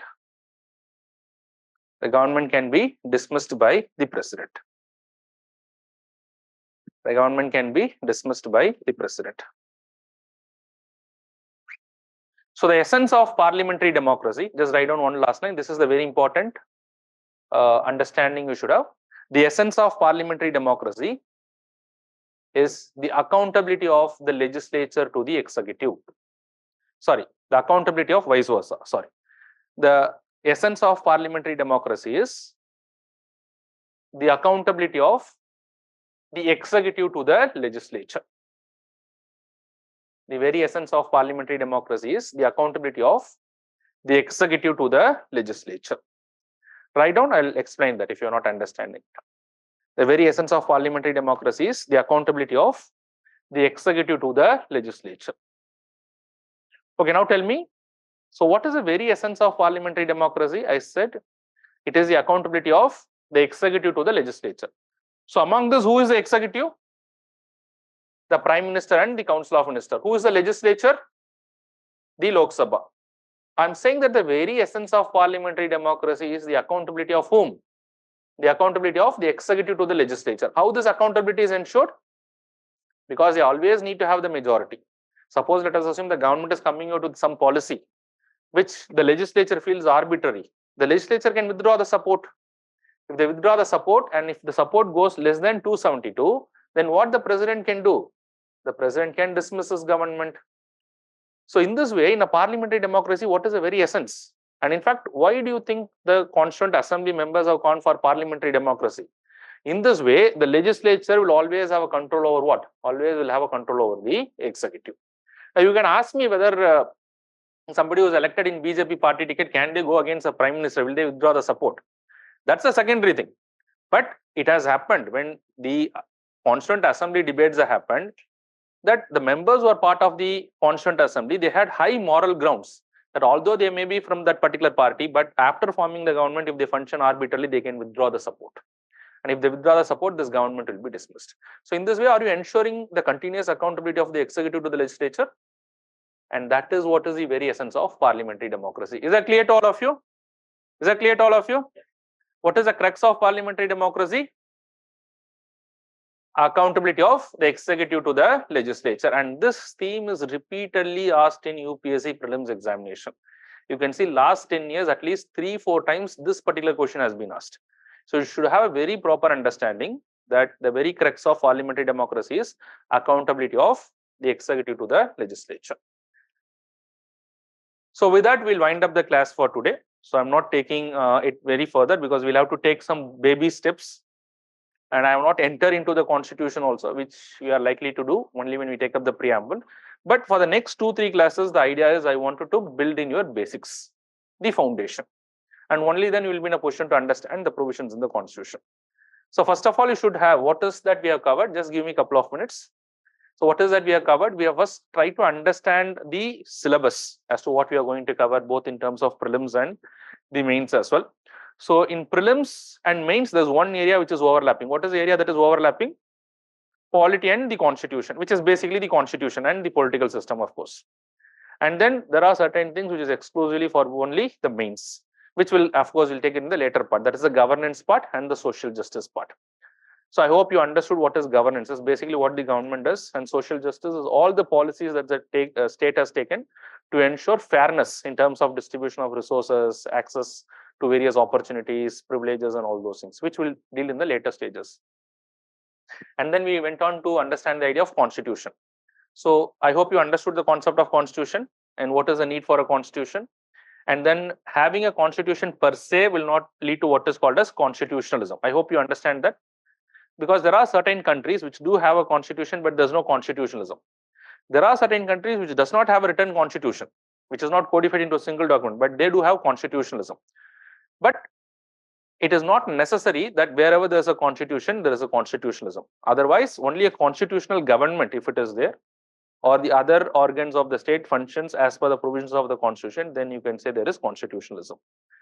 And we also understood the definition of state and what can be seen as a state. That is clear.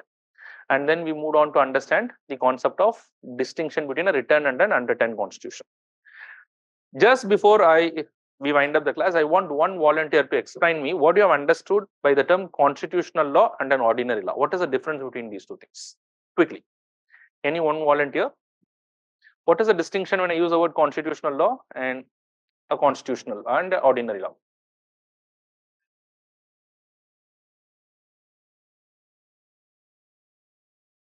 You mean to say you amend the constitution, that is an ordinary law? Yes? Very good. So whatever is there in the constitution and the interpretation of those constitution, even if it is amended, if it is part of the constitution, then that's a constitutional law. And whatever is outside the constitution, that's an ordinary law. Okay, so that is also we have seen as a part of written and unwritten constitution. We understood what is democracy. We understood what are the tools of and democracy, how it is direct and indirect, what are the tools of direct democracy, what are the other forms of government. We had slight idea, and then finally we have understood the concept of what is parliamentary democracy. So we'll continue from here in the tomorrow's class, but when you come for tomorrow's class, I wanted you to revise all these things. Now, only when you revise, you will be able to follow the next class, because I will not explain you as to what is parliamentary democracy again. I'll just say parliamentary democracy and I'll move on. So for you to comprehend and from to build thereon, probably you should revise this. So next time, if it is required, I'll just say recall. I'll not explain what is recall. So only when you revise and if you can comprehend, you will be in a position to carry it from there. Okay. So tomorrow, if you want, I think the handout is given to all of you. First, go through the notes, and then if you want, you can go through the handouts. What is the thing that we follow on it? We give the handout early for tomorrow's class, or tomorrow only we'll give it.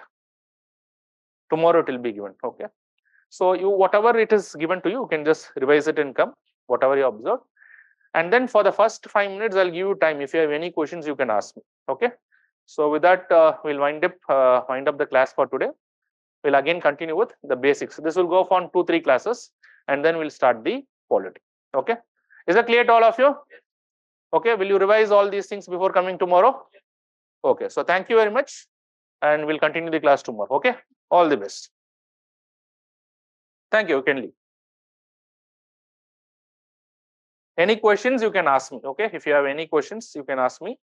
Even after the class, I'll be there for 5 minutes, 10 minutes. If you have any questions, if you want to ask personally, you can come and ask. Thank you very much.